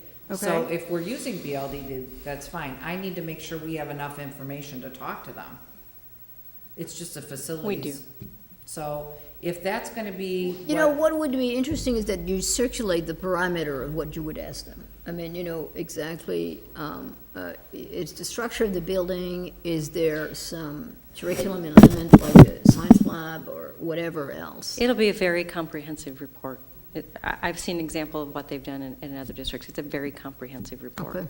I think Leanne said she's seen it too. I don't know. I actually have had a chance to talk with them, to get an understanding of how they work. I was comfortable with it. If If others that's are, ever, fine. if that's the I'm directive, good. Jane can get them going tomorrow. All right, Let's do it. let's do that. Go. Get her done. Move on? Okay, we'd like to welcome additional strategic planning discussion, and from ECHR Group, we have Gina Semenek and Bill Melsheimer to talk a little bit about some of the phase 2. Do you need a PowerPoint? Because I do. All right, we can use my computer, so but I think the question's gonna be setting it up with a projector. That's the villages. We have this. both. Supporting evidence. We have both. Oh, I did not bring that. Well, we can share. I got the plan. I ran my acronym backwards. I have copies of it. It's in our packet, Yeah, right? it's in our packet. So I'll I pull think it up. it's in our packet. What is. do we need? Good, you can get started.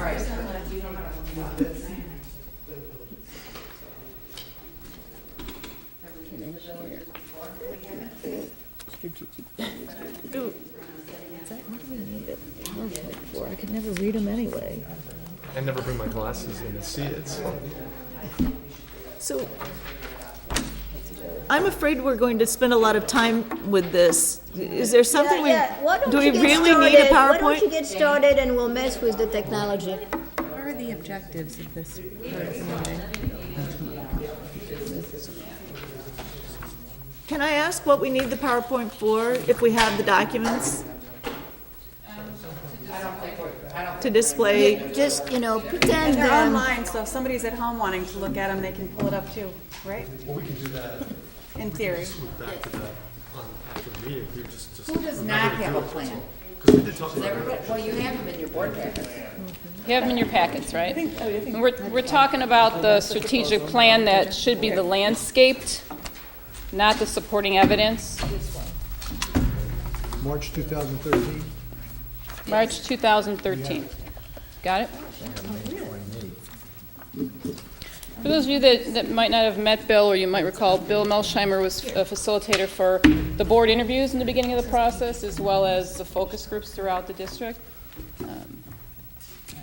So do we want to start with, and I'm Gina Semenek, I recall meeting all of you last couple weeks ago. So I'd like to open up to this document then, to page 17, where we have on one page all 4 of the strategic goals. So the point and the purpose for ECHR coming out today is, one, again, to offer an opportunity to answer or address any questions around the planning process in general, as well as, although this document, this plan, was voted on and approved by the board in March of 2013.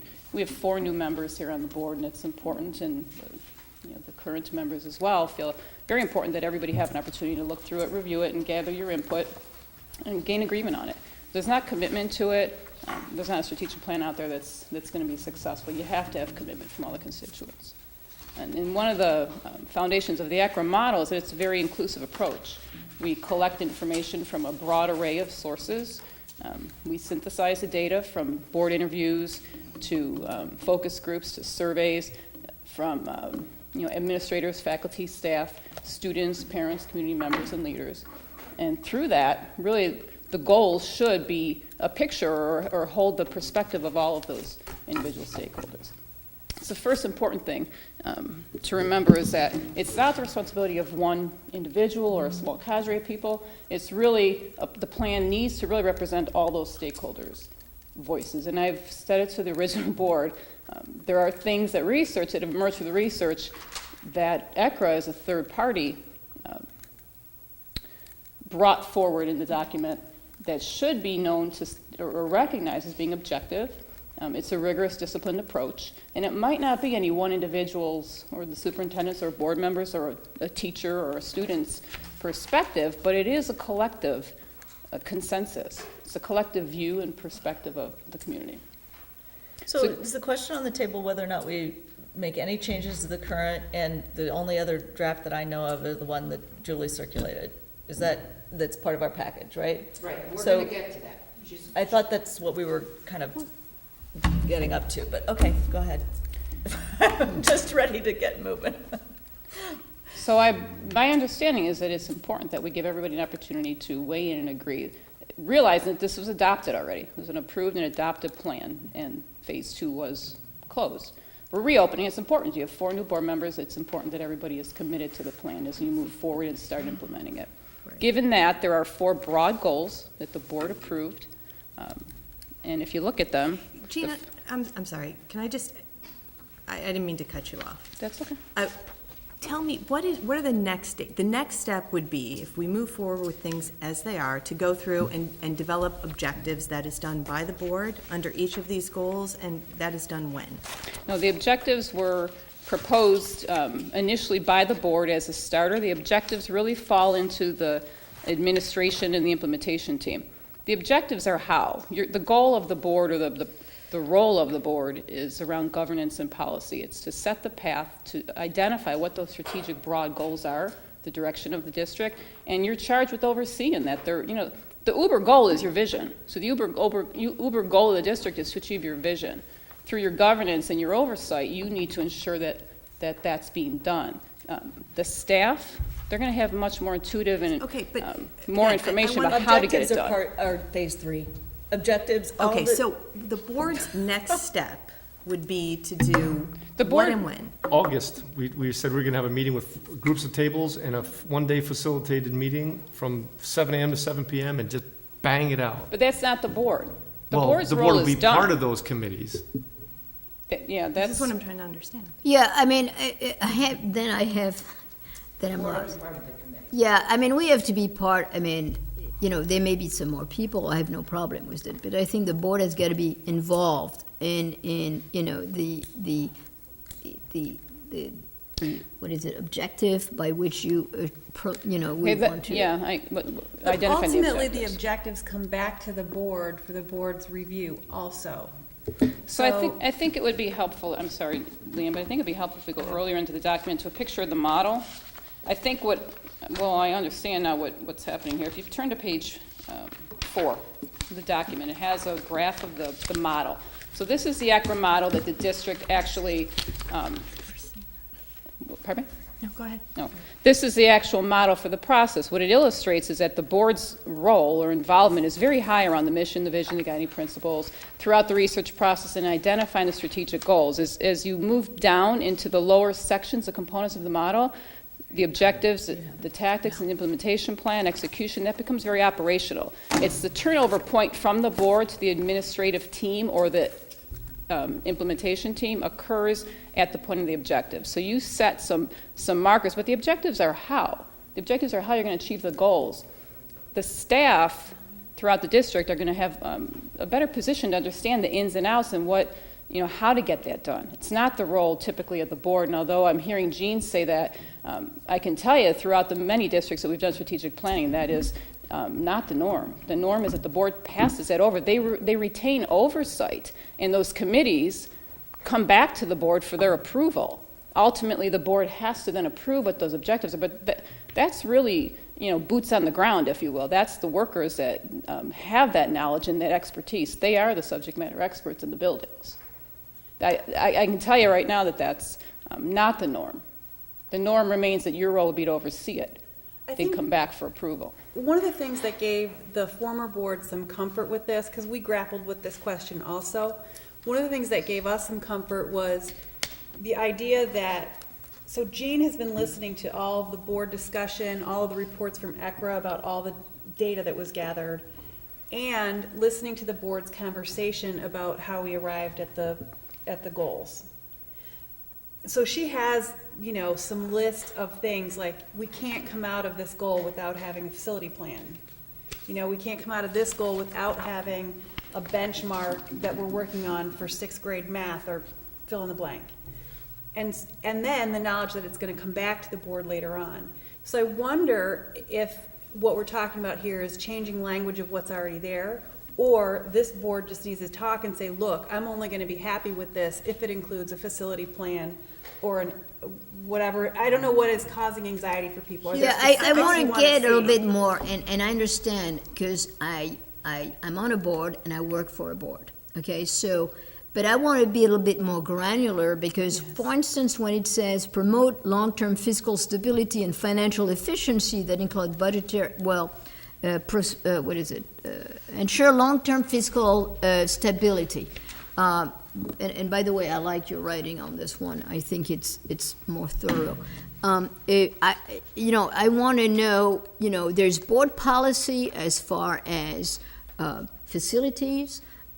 There is planning issues, there's budgetary issues, there is bond policy, there is funding of education in general as a policy. So would that, in your scheme of things, I would want to see that somewhere. So how do we do that? This is my question. Yeah, I understand. So that's on the objectives, and that's what the original board did take a stab at proposing the elements that they thought needed to make sure that they were in there, realizing it's going to be turned over to a committee that's ultimately going to have to come back for approval to the board.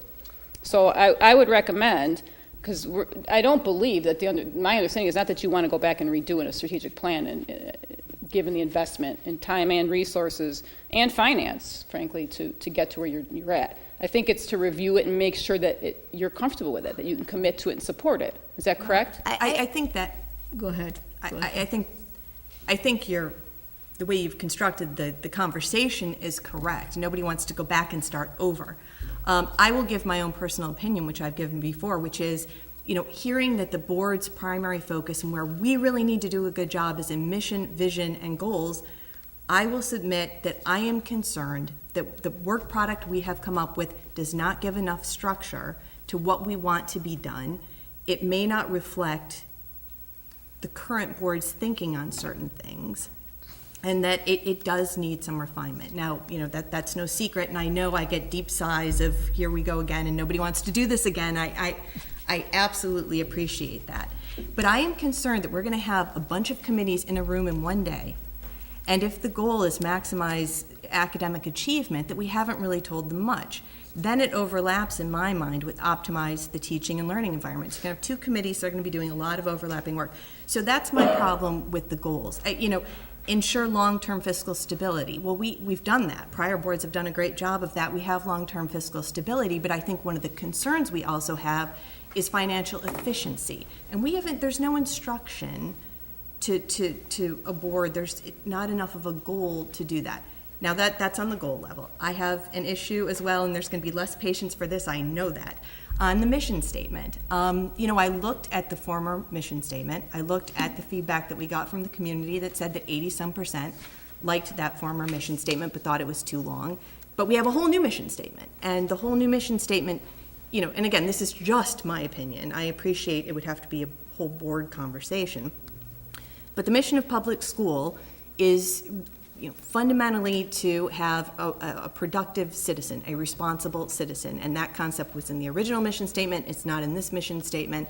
I'm not, again, I just don't think that there is enough about the work product that we have that says we are a public school. These are the values that we have that are captured in the supporting evidence. I don't think the final work product reflects that, and I don't think it provides enough of a directive for committees to actually be productive.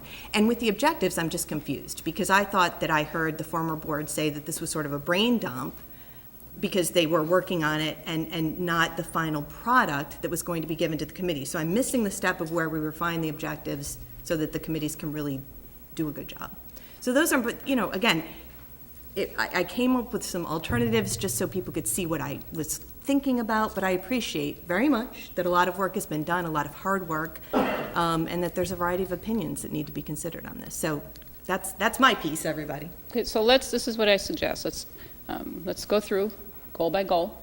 One goal first, start with goal one. We'll look at the goal.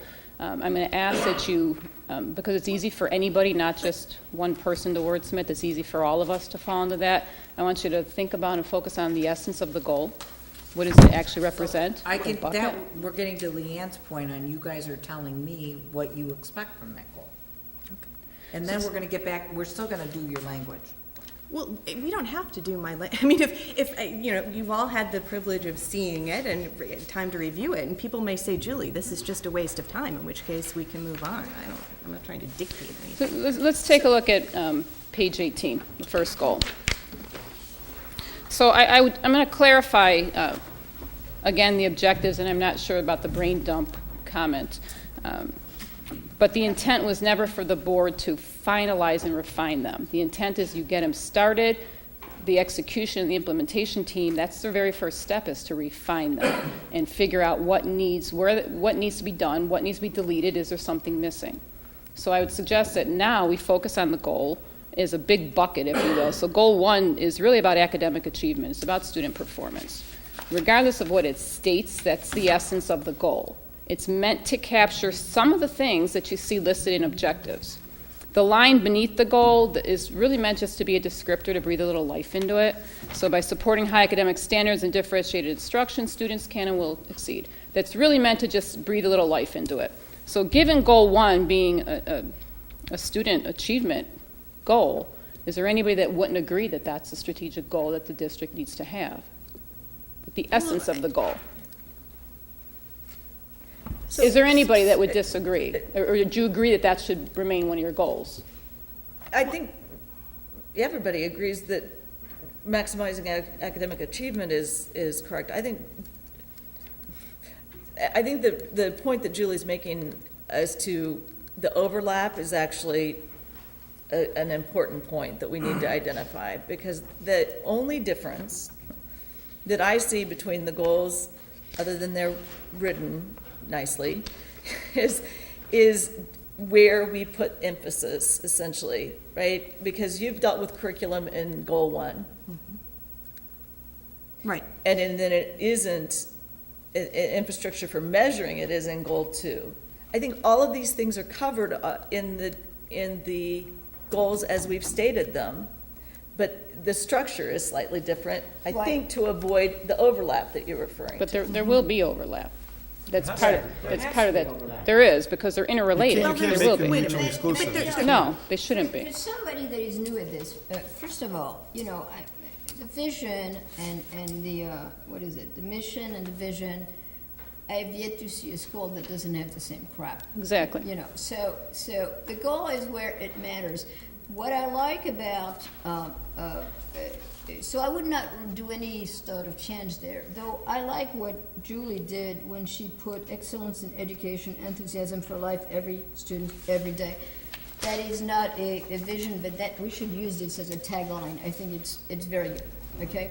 Like But when a it school comes to the model. alternative, what I like is that the rewrite that Julie did sort of organized things better, helped me picture better what is encompassed in the goal, and maybe a sort of a more of a guiding post to the next step. That's my only thing. You know what I'm saying? I agree that they mean the same thing, but one is, they're a lot more precise. Like, the one I would focus on is, you know, the entry long-term fiscal stability. Arguably, you would say right now, we're sitting on a large reserve, that's fiscal stability. But actually, her description is more encompassing, and I like that because I think it's more focused for a while, whatever it's worth.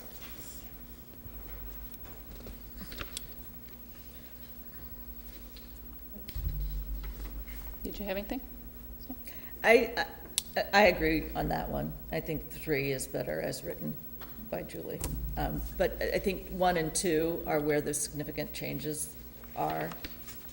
Yeah, and, you know, That's where I think we need to come to some resolution to make sure that we have. and here's my thinking on 1, maximize the academic achievement and personal growth of each student. Well, who doesn't like that as a goal?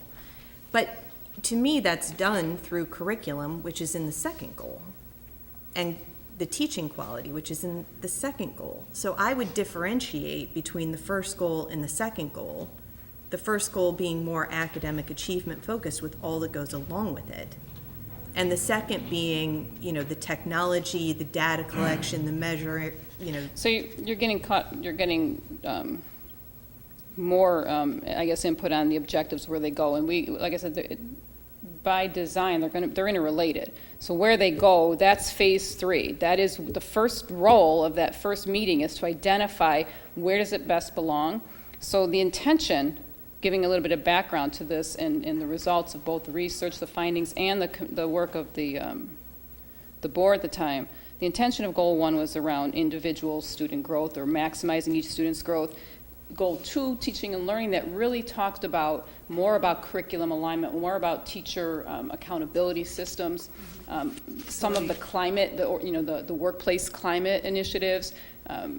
There is going to be a lot of overlap there, but having a student, some of the student achievement roll into teaching and learning is dangerous in that it's going to get lost. And given where education and reform has gone, it's really, really important that you're able to isolate individual students' achievement, because they're accountable for that. They're accountable for measuring that. They're accountable in their evaluations for that.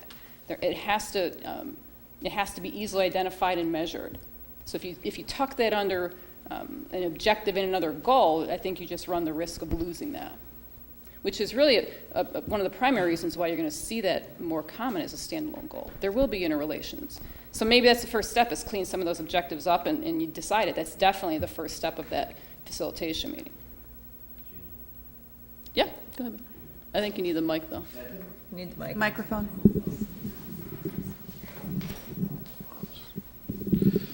Yeah, at the initial work sessions, if you look at goal number 1, it's really about the student learner.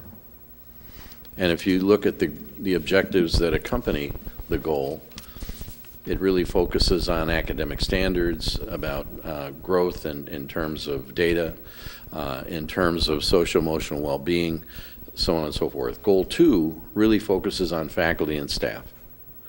It focuses on curriculum development, the Common Core. It talks about instruction. It talks about data. It talks about hiring, et cetera, et cetera, et cetera. So, I mean, there's certainly overlap and interface, but definitely goal number 1 focuses on student learning. Goal number 2 on faculty and staff. We were getting feedback as we did this, that people wanted some of what you see in Goal 2 teased out of just being a part of Goal 1. Because if you did Goal 1 by itself, you wouldn't be able to give priority to a couple of these things under 2 that really people felt need to be. The facility, the curriculum, and the hiring and retention of high-quality teachers. And we were getting specific feedback about that, not only from the focus groups, but people that were watching the process and then, sending in emails and stuff.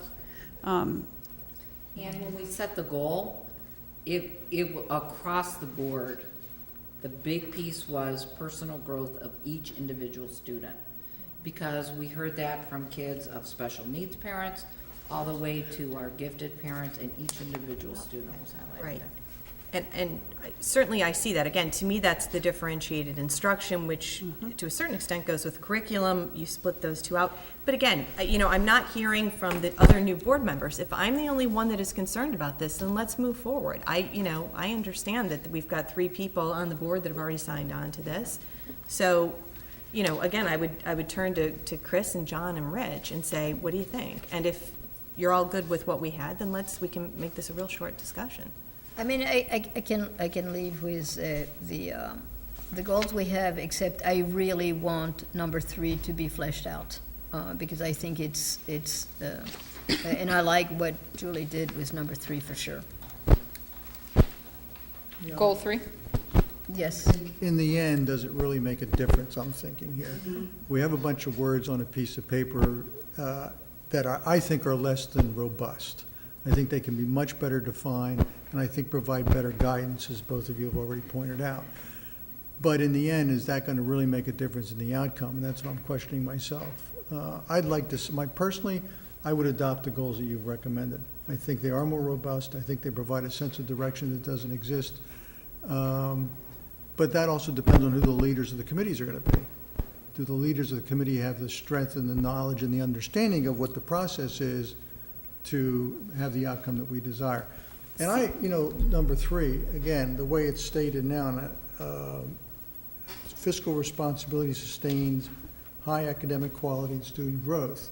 And I know there's some objectives under that, but it's more than, we do have as an example, as Chris pointed out, we have a large reserve right now. That doesn't necessarily mean we're being as acute as we should be in the fiscal responsibility area. So, I don't think that objective addresses or incorporates everything that I think at least leads us to a better direction. That's just my opinion. I like some things that Julie has put in there. I'm more concerned about trying to get between goals and objectives, making sure we have measurable things. And I'm just not sure how you measure, how you write them for a goal, what goes under goal, what goes under objective. But I know that we need to have things that are measurable, because otherwise, and believe me, I've represented a ton of companies who come up with strategic plans, and then 2 years later, there's another strategic plan, and no one remembered the first one or how to measure it. So I like, I think the more specific you get on some things, it's important, but I don't know if that goes under the goal or under the objective.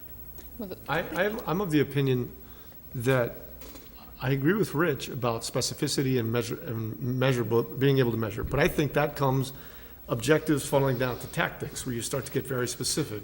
I'm of the opinion that John hinted at kind of where I come from is, at the end of the day, we're gonna have these same four goals, these big buckets are gonna still be there. And we can tweak the wording a million different ways, but we're gonna have a finance goal, an academic achievement goal, and this, and two others. I don't think it's gonna change all that much. And the more we try to make it granular or add more detail, I worry about inadvertently excluding certain things, because the more detail you provide, you sometimes leave things out that you shouldn't have. Whereas if you can then leave the general goal and get down to be more specific as you get into objectives, let your committees develop tactics of how to achieve those objectives. And I just worry about getting too granular, too detailed, because not one of us will be satisfied if we had to do this on our own. Not one of us would come up with the version that the prior board approved. Not one of us would. We're all going to be dissatisfied to a certain extent. It's a community effort that we put together in a cooperative sense that hopefully allows us to move forward productively once we get the committee work going. And I think the best way to use our time is to move toward objectives. Yeah, so I think if you're afraid that there's something missing, not enough specificity, now's the time to do that, to make sure that there's an objective in there. The first initiative of the committees that are, or the teams that are formed around the goals, are going to be to make sure that they're refined and they're clear. If you are going with what you mentioned with board members are on every goal, If it works out for that particular day, because we need to get it done early in August. So, and some of them, I don't want more than 1 or 2 per goal, and we only have 4. So it's just gonna depend on who wants to do that. And then we need to involve some other stakeholders. But the staff is the one, I'm looking at some of these, and it's gonna be, there's definitely gonna be overlap. That's just the nature of our job. Everything we do is gonna overlap in all 4 areas. Well, yeah, there's But I think little we should overlap and then minimize there's that big overlap, overlap, right? right? Right? Yeah, I think we really should endeavor to minimize the overlap, because Well, and then you that's where do you- waste time. And that's where, we talked about this. We I had the know. same conversation, and that's what I'm saying. Our discussion was that Dr. Sophie then would monitor what was happening so that 2 groups didn't end up overlapping. Well- Fine, you take this one, you take this one. Or they would, That or we would ECHA do that. Or ACRA. yeah, well, we would do that as, unless Okay. she was doing this on her own, if she was the facilitator. If And I think at that time, we didn't know whether ECRA was going Right. to continue with the process.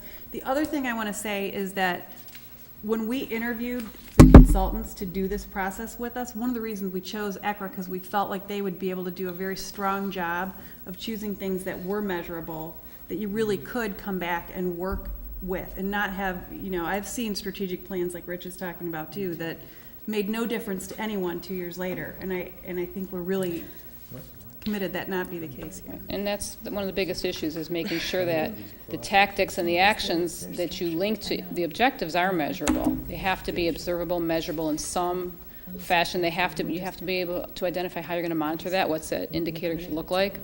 And once these committees are finished with their work, they come back to the board and allow us to see the end product, correct? Right, And we have an opportunity at that point to say, well, gee, you missed this objective, or you missed this principle that we're looking for. Right, Okay. right. Well, as long as that happens, I think, I can then say, well, I'm going to get another shot at this at some point, and even though the strategic plan isn't as robust as I would prefer, I'm still going to get the things done under that I really need to get done. Correct? Right, absolutely. It's When- interesting because, Leanne, you mentioned measurement, but measurement is nowhere in your goal. It's actually implied. everywhere. It's actually in all of the objectives. That's the thing. See, that's what I would say about number 2 on Julie's. Number 2 is how, right? We're gonna have an infrastructure and we're gonna measure each goal. And so that's where I part ways with Julie's restructuring, is I think number 2 gets to the how rather than the what. And so I actually think that it's structured, maybe 1, 3, and 4 under Julie's are what we're talking about doing, because measurement is in each of these goals. We have to measure all 3 of them, not just have a goal for measurement. Yeah, And the that's where alternative. I've noticed that also, and do with this whatever you want, but when we had that conversation, that was one of the places where we said, okay, but we're getting feedback from the community that that this was loud enough. This need was perceived and communicated to us loudly enough that it needs to be acknowledged with its own goal.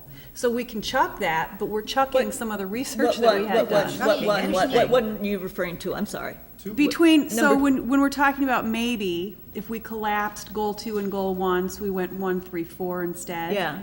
I'm What would we lose? not saying whether we should or we shouldn't. Right, But one of yeah. the reasons it is the way it is because we were getting all this feedback through the focus groups, through the surveys, from people emailing us while we're working on it, that they wanted the high-quality teachers, the facility, they wanted that stuff teased out as a separate thing. Right.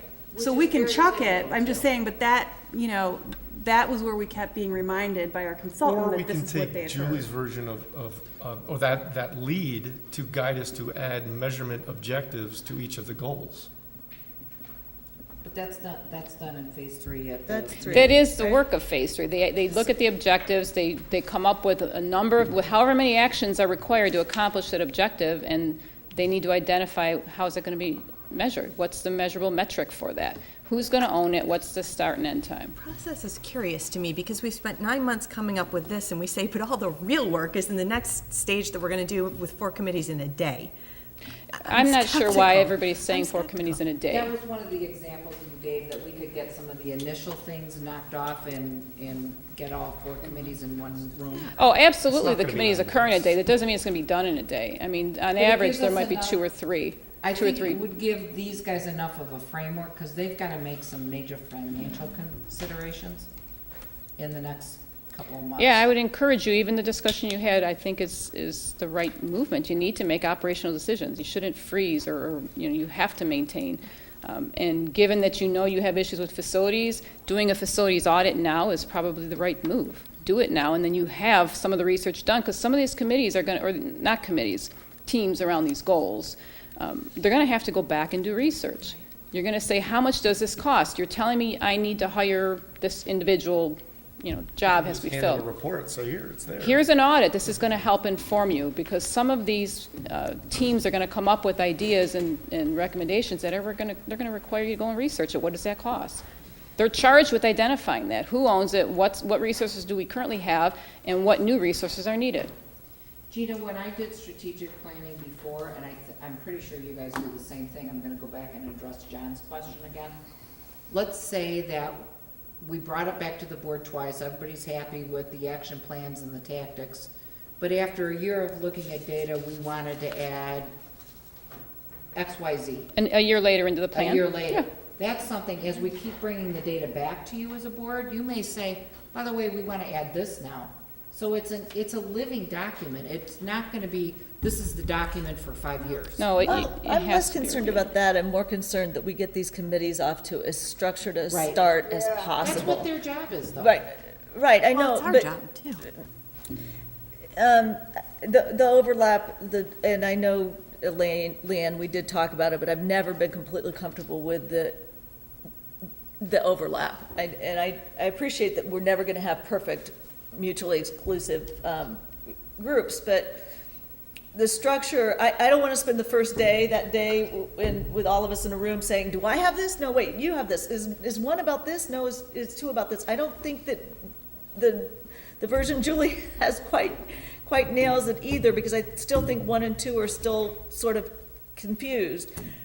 But I do think getting as much structure for those committees as possible out of the box is important. Yeah, I agree. And I don't know that either draft really does that. Well, I mean, but you've led lots of groups in this before, so this can't be the first time you've dealt with two committees maybe having overlap. Is that something you can kind of manage for us? No, they're or- supposed to have overlap. They're interrelated goals. They have to have overlap. Who will run with the objective, we will assign it. Go ahead, Bill. And we may need to bring 2 action teams together to work on specific topics where there is overlap and interface between one goal or the other. So I think, So can you just, what do you, describe Goal 1 committee and Goal 2 committee? Goal 1 committee has, no, it doesn't have curriculum. Curriculum is in number 2. Goal 1 is all about student achievement, students. It's all about student Okay, so performance. flesh this out for us, because I don't know, I mean, I'm new at this, so I flesh it out. Is in What does terms it of, mean, student? So let's say the committee sits in this room and they decide, okay, we're gonna work on the objectives, right? yeah, so goal 1, the objectives that are currently there came from the research. So it came from focus groups, it came from the surveys, it came from information about what would you say is a priority over the next few years. That's what got those objectives on the paper. And when we worked at the end of phase 2 with the board, they looked through and refined just sort of, yeah, they make sense, something's missing, or this one doesn't belong. So they took a first draft or first attempt at making sure that that goal made sense with the objectives beneath it.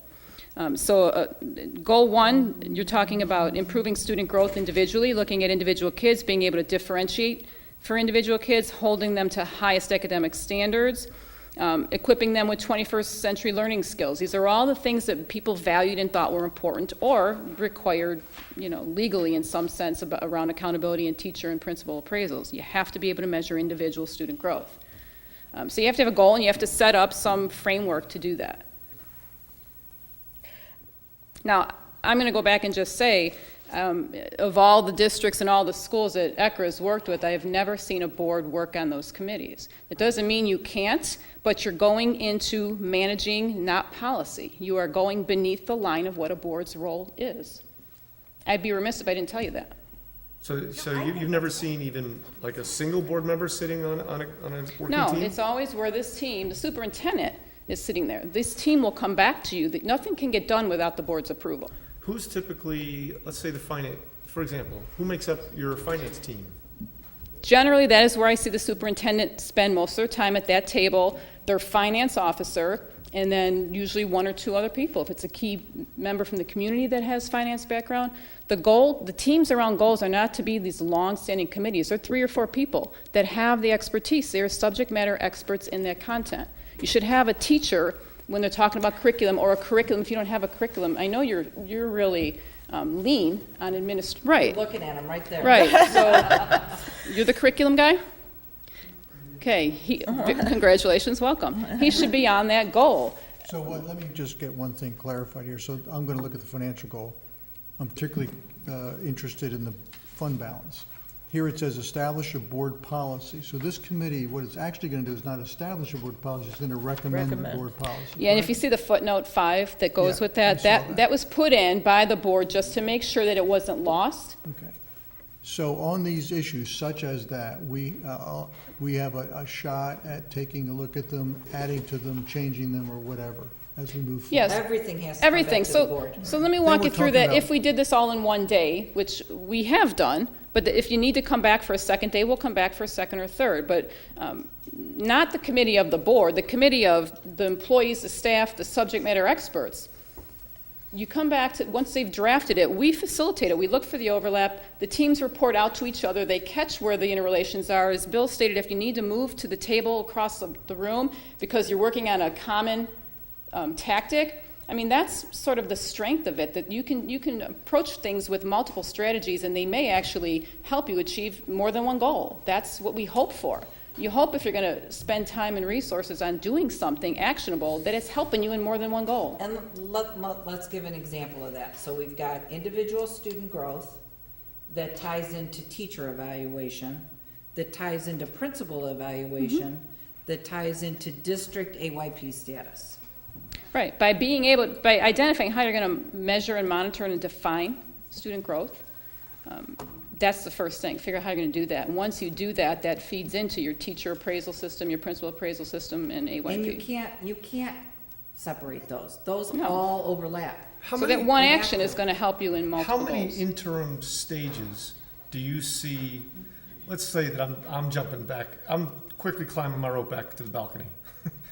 I see your point about the staff work, board work issue. How many? Except there's not a lot of staff. Well, that's where we get community members and other people on these teams. How often do these teams report to the board? Or what, is there interim reports or a final recommendation? Because I know we're all a bunch of micromanagers is what is very apparent. And we need to have ourselves heard and have input. So if we step off the dance floor and up on the balcony, when do we get to As soon as the applaud committee's or- done, if they wrap it up in one day, which is completely possible, if the 4 teams wrap it up, they report out, and they have a plan. They go away, type it up. Everybody's goal is what they believe, that team believes is represented, and there's objectives. They're all clearly measured. There's tactics. We know who owns it. You know some approximate resources required. The next session would be a presentation to the board, and each person from a goal, you'd have 4 people report out on their goal. Go through the entire list of what their actions are, how it's going to be measured, and so forth. And you go goal by goal and plan by plan for each goal, and you approve it. You say, you're missing this, I don't think you need that, or do we need that? And you ultimately have to approve that. So we can send them back with Oh, sure. fight feedback. to And do we would another- expect that. That's typical. Sometimes it's not sending them back for a 4-hour meeting. It may just be right there saying, we're good, we can approve that. If you make this change, we can Yeah. support that. Or did you think about this? And some of the feedback is staggered because in some cases, there's a great deal of research that's involved. And so it may not be accomplished in one fell swoop. It may be accomplished over a period of time. Can you give an example, Bill? Oh, for example, facilities, or finance. That may take some time. It also may take some time in terms of student growth and data analysis. So, those particular topics may take more than just a get-together or two. It may require more research. Thanks. I think what they're looking for is a big picture on that initial meeting to help them and guide them in some of the financial decisions that have to be made. We don't have a choice. We need to get things moving with it. Right, and that's where Correct me if I'm wrong when I say that. No. Yeah. But I think that's, Jean, where your role is most instrumental, is sitting at that table with the finance goal.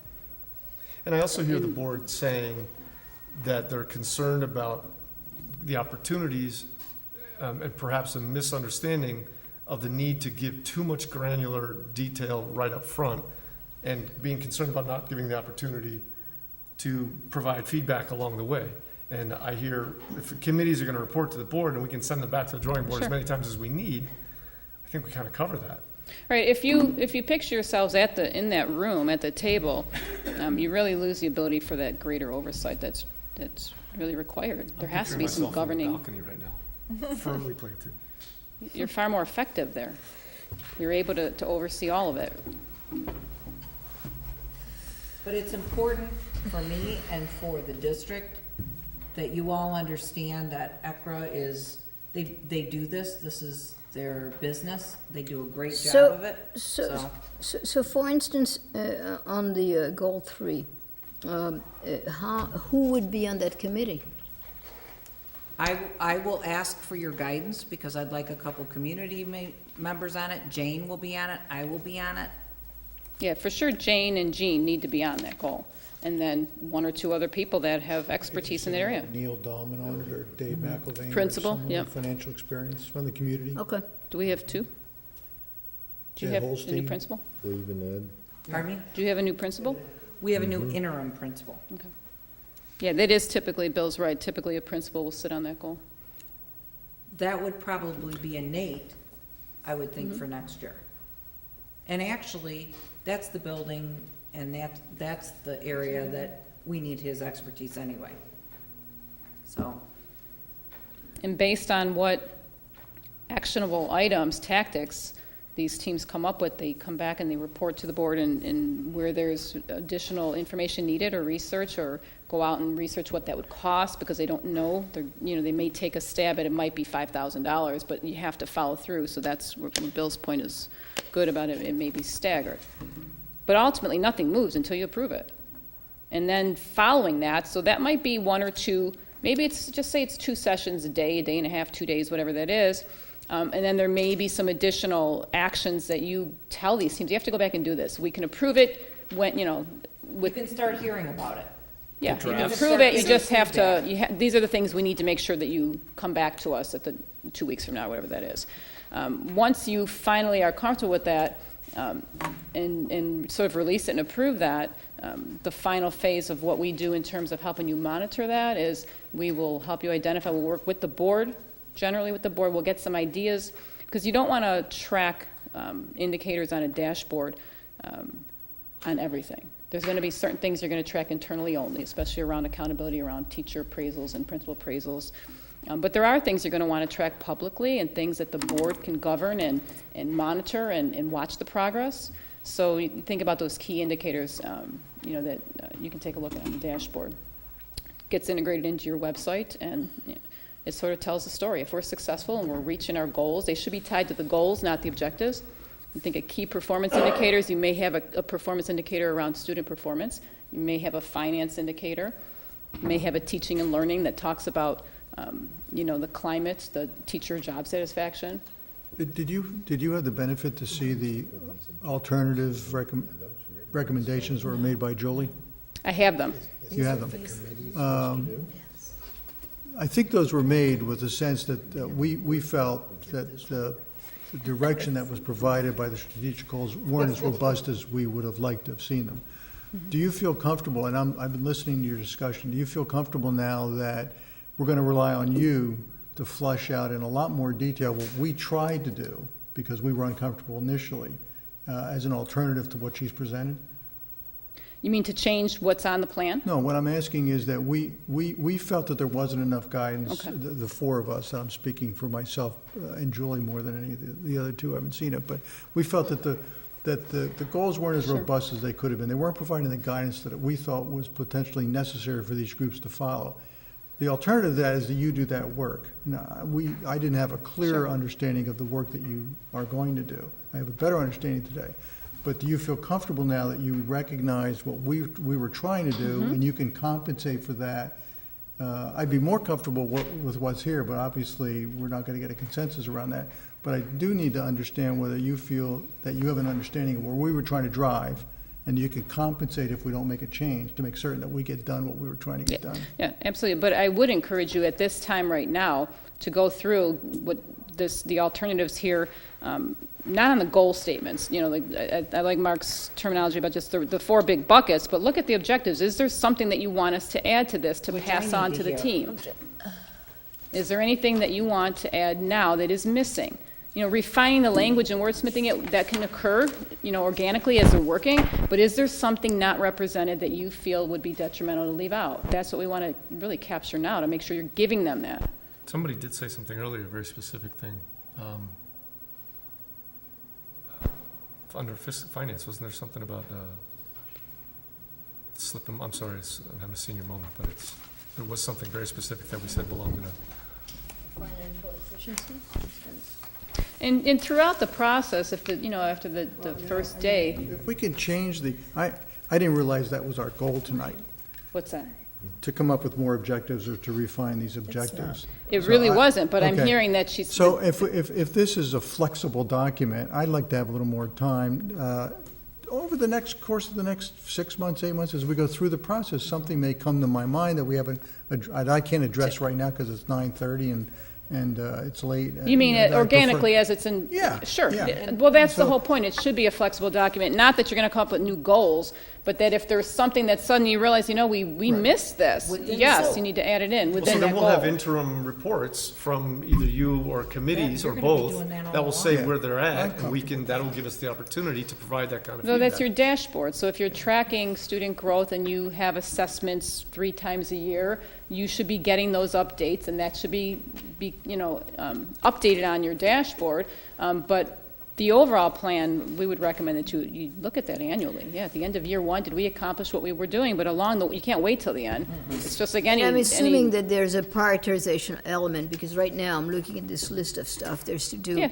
And, some are immediate, some are second year, third year, and so There was on no and so attempted forth. prioritization when those were put There, together. intentionally, that'll take place. Okay. I have this is a sample, it's just, times are nothing, like I said, this is not real, but it gives you an idea of the day, the first day of session. with teams. We're not gonna be at. I'm gonna be on vacation. Right? I mean, we're on the balcony. I literally will be I on the would- balcony. Yeah, the balcony is where you're gonna be more effective. Right. But if you take a look at this, the first thing we do is we start off with some terminology and just reviewing the terms and the definitions about objectives, tactics, the execution metrics, responsible person. These are the components that those teams around each of the 4 goals are going to have to complete.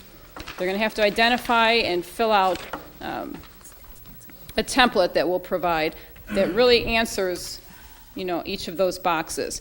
So we would, and this is again, the time frame is just made up hypothetical here, but the first thing we would do is help them refine and prioritize objectives for each year of the plan. If this is a 5-year plan and you have 10 objectives, you can't do them all in 1 year. We know that. So you're going to pick what are the top priorities. What should we be doing in year 1, in year 2, and year 3? And it's just a starting point. It doesn't mean it's not going to change as they get into it. 4 hours into this day, they may realize, oh, we really can't wait till year 3. That does go with this objective in year 1. So that's the whole point of it, the interaction of the experts at the table. We will facilitate through that and help them to make sure that what they're writing for actions are objectives that are observable and measurable, and that we can define some sort of an indicator around that. How's it going to be measured? We give them a couple hours to do that, to get started. Then they report out to each other, and they can get feedback from one another. Then they capture those. Who's doing the same thing here? Where is this overlap? Do we need to take 10 minutes So here? there's interplay between the groups. It's very interactive. Yeah, the whole day is interactive. They're working at their team for a couple hours. Then there's this reporting out to each other, and there's feedbacks to make sure that everybody knows who's owning that objective. It's going to help my goal, but Jean's going to work on it with her team. But it's going to help my goal too. Hey, given these Identify parameters, there's no question that board members should not be on these committees, otherwise we lead them. We're like a boss in the room, everybody's gonna look to us for solutions and direction, and that's not the purpose here. We should be oversight, Right. in an oversight position. And if they come up, if We they should buy cover them that. drinks at the end of the day to say. But I think the one thing that we will need is, if you know a subject area, I've already approached a community member on the teaching and learning goal. I've had a couple of you talk about financial people. If you have ideas for people to sit on committees that have subject area expertise or a major interest, let me know, because we're gonna be setting dates and getting this going, so you have that framework for your work. So let's say it's done in this one day in terms of what the initiative is. They come back and they report to the board, and they realize, okay, well, we need to take a look at we need information on facilities. That's going to become some other assignment that you may have to tap externally. Finance, the same thing. We have to talk to somebody about monitoring when's a good time to move. You're going to have to tap somebody else. So there's other opportunities, whether they're community members, parents that have that background, or you just have to go out and hire, in some independent firm to help with an audit or a review of something. We're so proactive, we're moving ahead on that already. What's that? You are. We're That's so- what I said. I we've thought that hired was you great. guys for the student achievement part, and we've hired. That's we're gonna right. hire BLDD to do that. I was in the back nodding my head. That's a good move. Do that now, because it's going to help that team move forward quicker. It has to be done. You need to get something. They're not doing the work, but they're going to audit it for you and tell you, here's what it's going to cost you. Now you have some choices to make. Well, and I'm wondering if when they meet, there needs to be, for that finance group, if there needs to be somebody that can run some of those numbers, because I know we talked about, I'm not sure which of the people that were here the other night could do that, but if that looks appropriate, maybe we should set it up so PMA. so they can, I think I know what you're talking about, the PMA. Financial modeling, yeah. so they're not getting together the first time and saying, gee, we should have somebody consult with us about. So are we ready to move forward here? Or are we saying that, are we at a place where we're going to move ahead as proposed, or we need to do further refinement? And are there people who need to be heard and say more about all this? I'm ready to move ahead. As long as I've got a second child, I'm comfortable with it. You're gonna have many. You have many, yeah. So, I'm going back to a conversation that, an idea that you had before, and I'm trying to get my head around it, and that was labeling each goal with one word, right? Do you remember when Yeah, we the talked about buckets. that? Yeah. Buckets, yeah. Right? So I have an absolute clear picture of what 3 is. Yeah, me too. Financial. I have a really clear picture of what 4 is. Yeah, me too. Communications. I still don't know what 1 and 2 are on either draft. Because that's where the overlap And is that concerns me, staggering. because I think if I'm on one of those committees, I spend an awful lot of time saying, is that me? No, is that you? So can somebody you wanna label those combine? for me? What about what Bill said earlier? We go way back to the data, One and Bill said student, 1 is one's- student learning, 2 is faculty and staff. Okay, That is what they are, yeah. In parentheses, right after our goal. Put it, so, Infrastructure. You can just call it student Definition, performance. those are intertwined.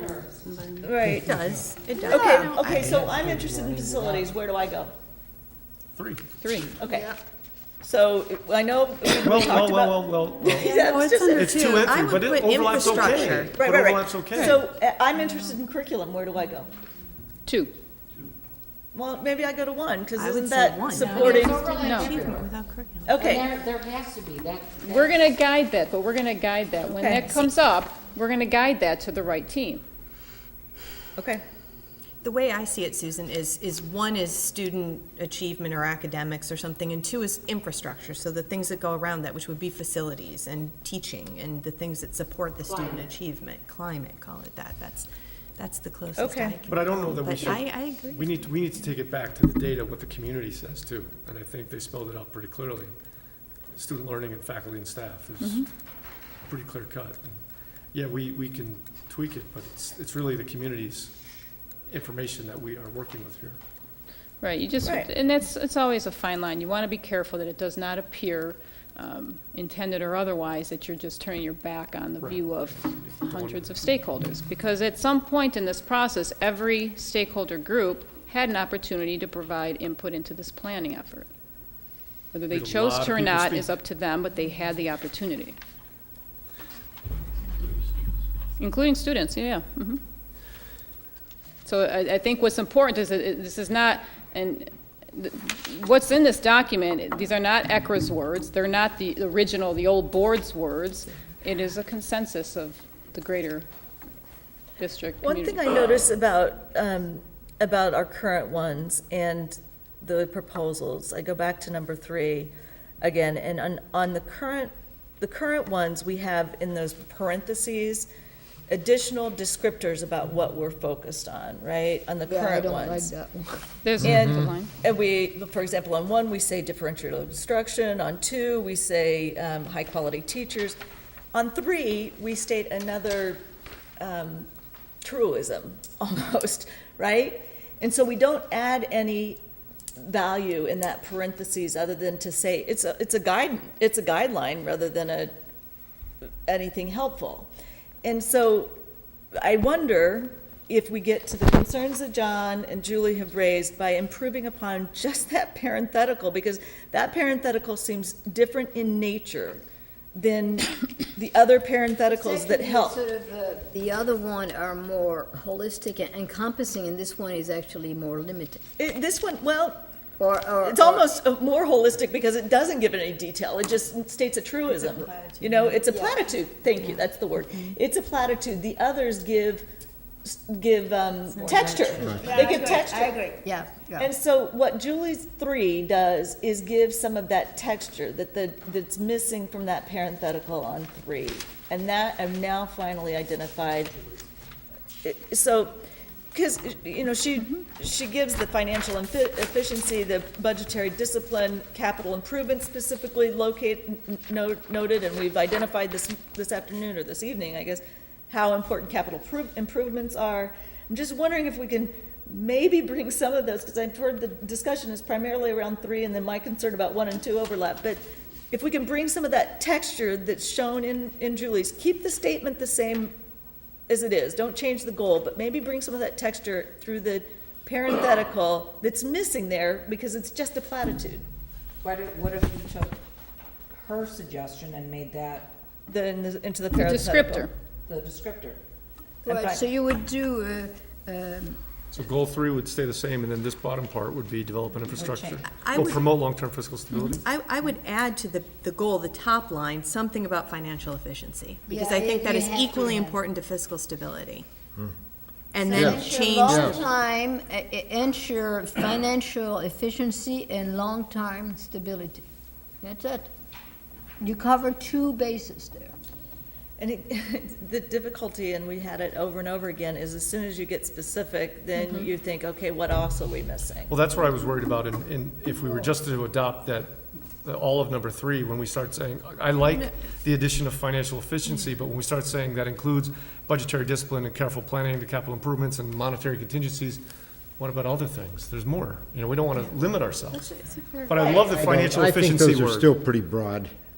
I guess I would propose to leave the goal the same. and I love the financial efficiency addition. I think that's I great. think having the parenthetical spell all that out, to me, is a balance between what the old board has done and what the new board's concerns are, and I think the texture given in Julie's number 3 is really important, and I don't want to lose Yes, it. the descriptor. Yeah. I think, because I think the descriptor we used there was a platitude, and that's different than the other 3. Is there consensus there? Yeah. I'd go with that, no There's problem. also a sentence You good with this? versus, Yeah, I'm kind of Versus done talking about clauses. it, so. Yeah, the only thing would be to add financial efficiency to the top line, because I think that What if you just rounds out called the- it finance for the goal and used your entire, which has financial efficiency I as like a the tag? buckets. There's everything in it. And you go back to Call the it a bucket. finance No, goal. no. No, because finance is just a word. Maybe the word is goal. Saying, I mean, you want, you know, I mean, fiscal stability and financial efficiency, that's it. Done, and then add Julie's piece underneath. And then That's fine. underneath you put the qualifier, Yeah. but you want ensure financial efficiency and long-term fiscal What's the difference stability. between financial and fiscal? I don't like both of those in this sentence. just to avoid redundancy. budgetary Well, efficiency, fiscal, you may be stable fiscally, but you may not be efficient. I understand the difference between those Right, two. What I right. don't understand is why we're saying fiscal and financial, but, so. Well, but then find ensure fiscal stability and long-term- efficiency. Stability and Yeah, efficiency. that's fine. Just use it once, And then we can put budgetary discipline and careful planning underneath. supports, you know, academic quality, since we Yeah. seem to put that in everyone or something like that, but. That's fine. Yep. That works. Okay, so let me make sure I have this right. So goal 3 will now read, ensure long-term fiscal stability and efficiency. Right. Yes. Followed by. And then the descriptor, are we scratching the promote that, since that's repetitive there? And picking Yes. up, did you say picking up from, Budgetary discipline and careful planning for capital improvements How do they- and other monetary contingencies. I would just be Yes. more broad. Budgetary discipline and careful planning, you know, ensures, To include, you know, sustains high academic quality or something like that. okay,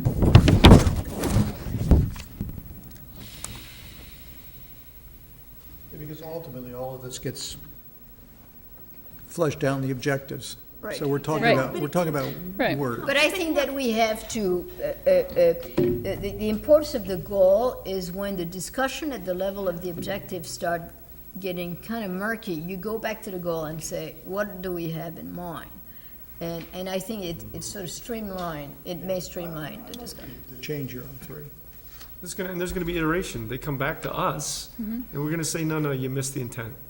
It's more like this. And give them Yeah, more. so the goal should be the broad Yeah, but aim, I'd the rather avoid doing objectives that should be if where you possible. capture all the how you're gonna achieve that. So if your goal is to ensure fiscal stability and efficiency, those objectives are gonna be the how. The how is where you pass it off, and you make sure when it comes back to you, well, I don't think we've gotten everything. I'm not confident that all of these objectives are gonna get us there. That's where you come back and you ask for more. It's with a great deal of trepidation I raise one other suggestion. The current go the current mission statement and the current vision statement, as adopted, were negotiated settlements.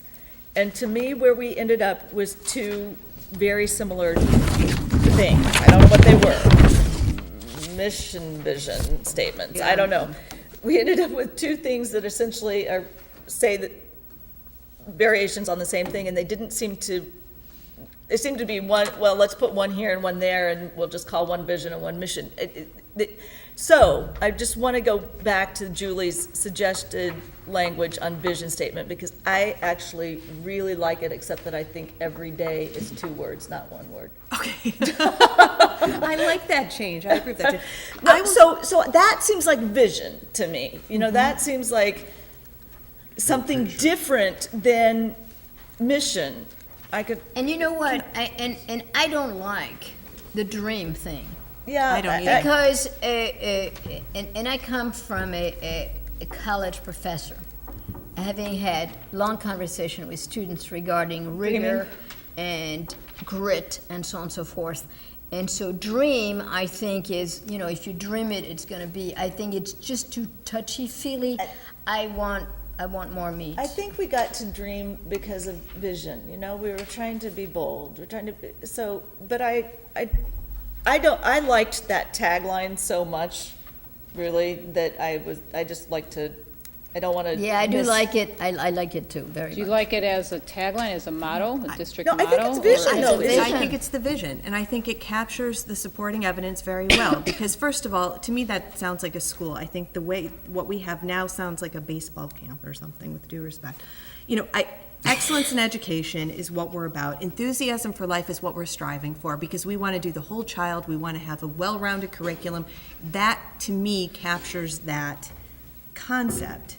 And, you know, the every student, every day. So, to me, the vision is aspirational, and I like having something aspirational. I'm going to go one step further and say, you know, this is what the board was tasked with doing. This is the most important, or it's the starting point. I think it ought to be good. I think it ought to be elegant. I think that your people version feel is that they were. elegant. I know that it's 9:30 and we'd like to get done, and I know that I'm trampling on prior board's work, of which I was part. But that one, I sort of get excited about, Yeah, that vision so do I. statement. I don't know, Mark, All right, what are your thoughts for the rest of the board? Leanne? I think, didn't we Google this and found that it was a direct, some other district is Isn't using it? this like Tupelo, Mississippi? No, or there's another, something? this I did get some stuff from there's other a, people. Excellent. this is a direct quote from another Everybody. district. I don't think it's a So- direct, well, I didn't see. We Googled it, didn't we? Did they make every day 2 words or 1 word? But, and, I mean, come on, guys, is there a problem with, if somebody has a good vision, I mean, can't we use it? I don't know. You I want mean, to is Can there you? a trademark? You guys are, think they these did. guys are lawyers. I don't Tell think me. I just would like to point out that it, like it or not, you know, we didn't pick it out of a hat. And I'm not really sure what difference it'll make. So for me, I feel like this conversation has become kind of a waste of time. I think we need to move forward rather than going back to edit. Well, we That's don't where I have, stand. we could move forward I mean, point number 1, I mean, you know, and I understand your concern, but I think that the alternative is actually better. And I think it serves exactly what we want to do, and I'm sure, and based on the research, it corresponds exactly to all the people that were surveyed. So to the extent that it's more elegant and that it is actually more pointed, you know, I think that we should adopt it, and then we're done with it, and that's all the I wouldn't wordsmithing. change anything else if that makes you feel better. I would say I tend It's all your to, fault. I tend to agree with Leanne that it's a waste of time and it's not gonna make a difference either way. However, if it allows people to take ownership, say this is our strategic plan and our vision statement, and we take ownership and put this behind us and put this way behind us and move forward, I say go for it. Change it. It's not gonna make a difference. Can everybody support that? Yup, I do. yup. I can support it. I mean, if we were going to do that, frankly, you know, I just think we really didn't need your group here, and we didn't really need to talk to anybody in the community, because we could have just, one of us could have looked on Google Yeah, 6 but months it's, ago. you know, it's done, it's So- done, so, you know. Maybe we should have. This does reflect what the Oh, okay, so maybe we should have. That's what he said. That would take us back to another place. I mean, you, Well, we're down to the last discussion here. We got one point to resolve. Can we agree on it and move forward, as Mark just suggested? Let's just take a vote if we need to. And then it's over with. We're done arguing. All in favor of adopting the Julie's alternative for vision statement, say aye. With every day is 2 words. With every day is 2 words. Aye. Aye. Aye.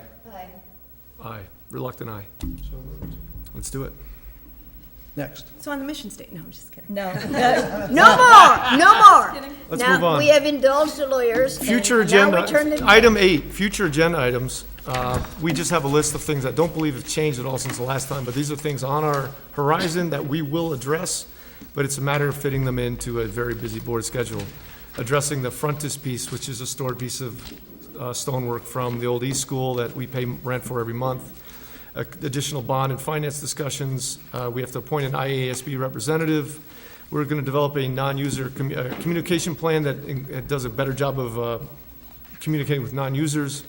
We need to establish the superintendent evaluation committee process. There's a committee that Whatever develops we're that gonna do tool. with it. And we need to talk in the future about fund balance policy and debt management. Does anybody have anything they want to add to future agenda No, items? right now, I think there's plenty. One thing, before we got distracted on a discussion about financial planning. We were going to set a meeting in August to discuss our philosophy. Right. In terms of whether we wanted to accept or at least consider stretching out the debt. Are we still going to have that meeting at some point and have that discussion? We are, I'm gonna need dates, I'll have Liz call, so we can get an August meeting set. Because some of your vacation schedules have already changed, Okay. so. Okay.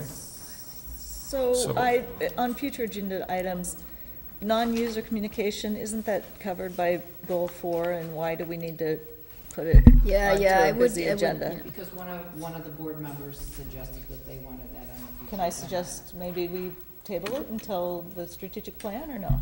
Is it something we have to deal with next month? I think we Well, we probably need to send out something before, that would be my sense. We need to send some form of communication. Thank you very much. We appreciate you coming and helping us out tonight. Probably before we do more work on the strategic plan. That would be my sense. Oh, so you're not talking big picture No, I'm non-user? just You're talking talking about about- non-user communication regarding the strategic plan? Like, how do we do outreach? What, or, you know, I mean, new board was elected, you know, what has been happening. Oh, I thought we were talking about a bigger picture plan. That's So kind the of, big picture Then the plan big seems to picture me is part of the strategic strategic plan. plan, right? If it's, we need to come up with a communication to so then announce do we what we're add, doing. so do we add an item about, well, Jean's got that covered. That's staff work, announcement of, But I go back to Strategic what the planning? board members. I guess I wanted. just. well, that was me and John. And if we think it's covered, non-user communication stuff, that's conversations we've been having forever. Is I that don't- covered in the strategic plan? It probably is. It is. So let's scratch So we it. can scratch that one It's off? part of the communications. Yeah, okay. I would think so. All right, Is so there anybody else anything wanna add else we can something? get rid of? I'm trying to get rid of stuff. Well, the fund balance policy and debt management policy, that's part of the finance No, I- portion as well. It, It is. Well, but yeah, but that's gotta be dealt pronto. So there is, we have to categorize this. And I think the yuppie puppy bill for the, Gotta get rid of it. Storage? piece, needs to be addressed in board goal 3 because Let's- we pay let's storage move fees for everything that. up to number 1. I got an idea. Let's just have a whole list of number 1s. My point is, we got so much to do. Yes, We gotta scratch something here. And these two things, D and F, are covered by the strategic plan, and why put them to number 1? above the next number one, and then the next thing under, Gene and I could just keep ignoring the list. I'm just I suggesting. just like having a comprehensive list so we never get accused of forgetting something. And that was agreed upon when we had the board workshop that This one doesn't night. mean it's happening next month. You know, I think that from a procedural, this is actually complicating matters. I think that, we know what needs to be done. This is what, we are bored. We know what needs to be done. Forget about the list. I think it complicates matter. It makes us crazy. And also, we may rearrange our priorities, too. Well, these are not prioritized, they're just on the list. And we, one of our first meetings was there was concern expressed, how do new board members get items on the agenda? This is how. These are not a priority right here, this is just a tracking mechanism, so that everybody's aware of what's gonna happen. Okay, let's keep tracking. Okay, that's all I said, we don't have to, we can ignore it, Gina and I can ignore it at our next, setting up the next, My personal list is a lot longer. yeah. So, Okay, so we start to wrap things up by asking if there's any additional public comments. Is anybody here who would like to address the board? And there doesn't appear to be anybody. However, if you would like to address the board, please reach out to us and send us emails. Our emails are all on the website. They're not listening anymore. They went to bed. Yeah, we're not listening tonight, but, so at 9:50, may I please have a motion to adjourn? So moved. Second? So Susan and John and Rich, Yes. first and second. Down All here on the all in left. favor, please say aye. Opposed? None. We are adjourned. Thank you.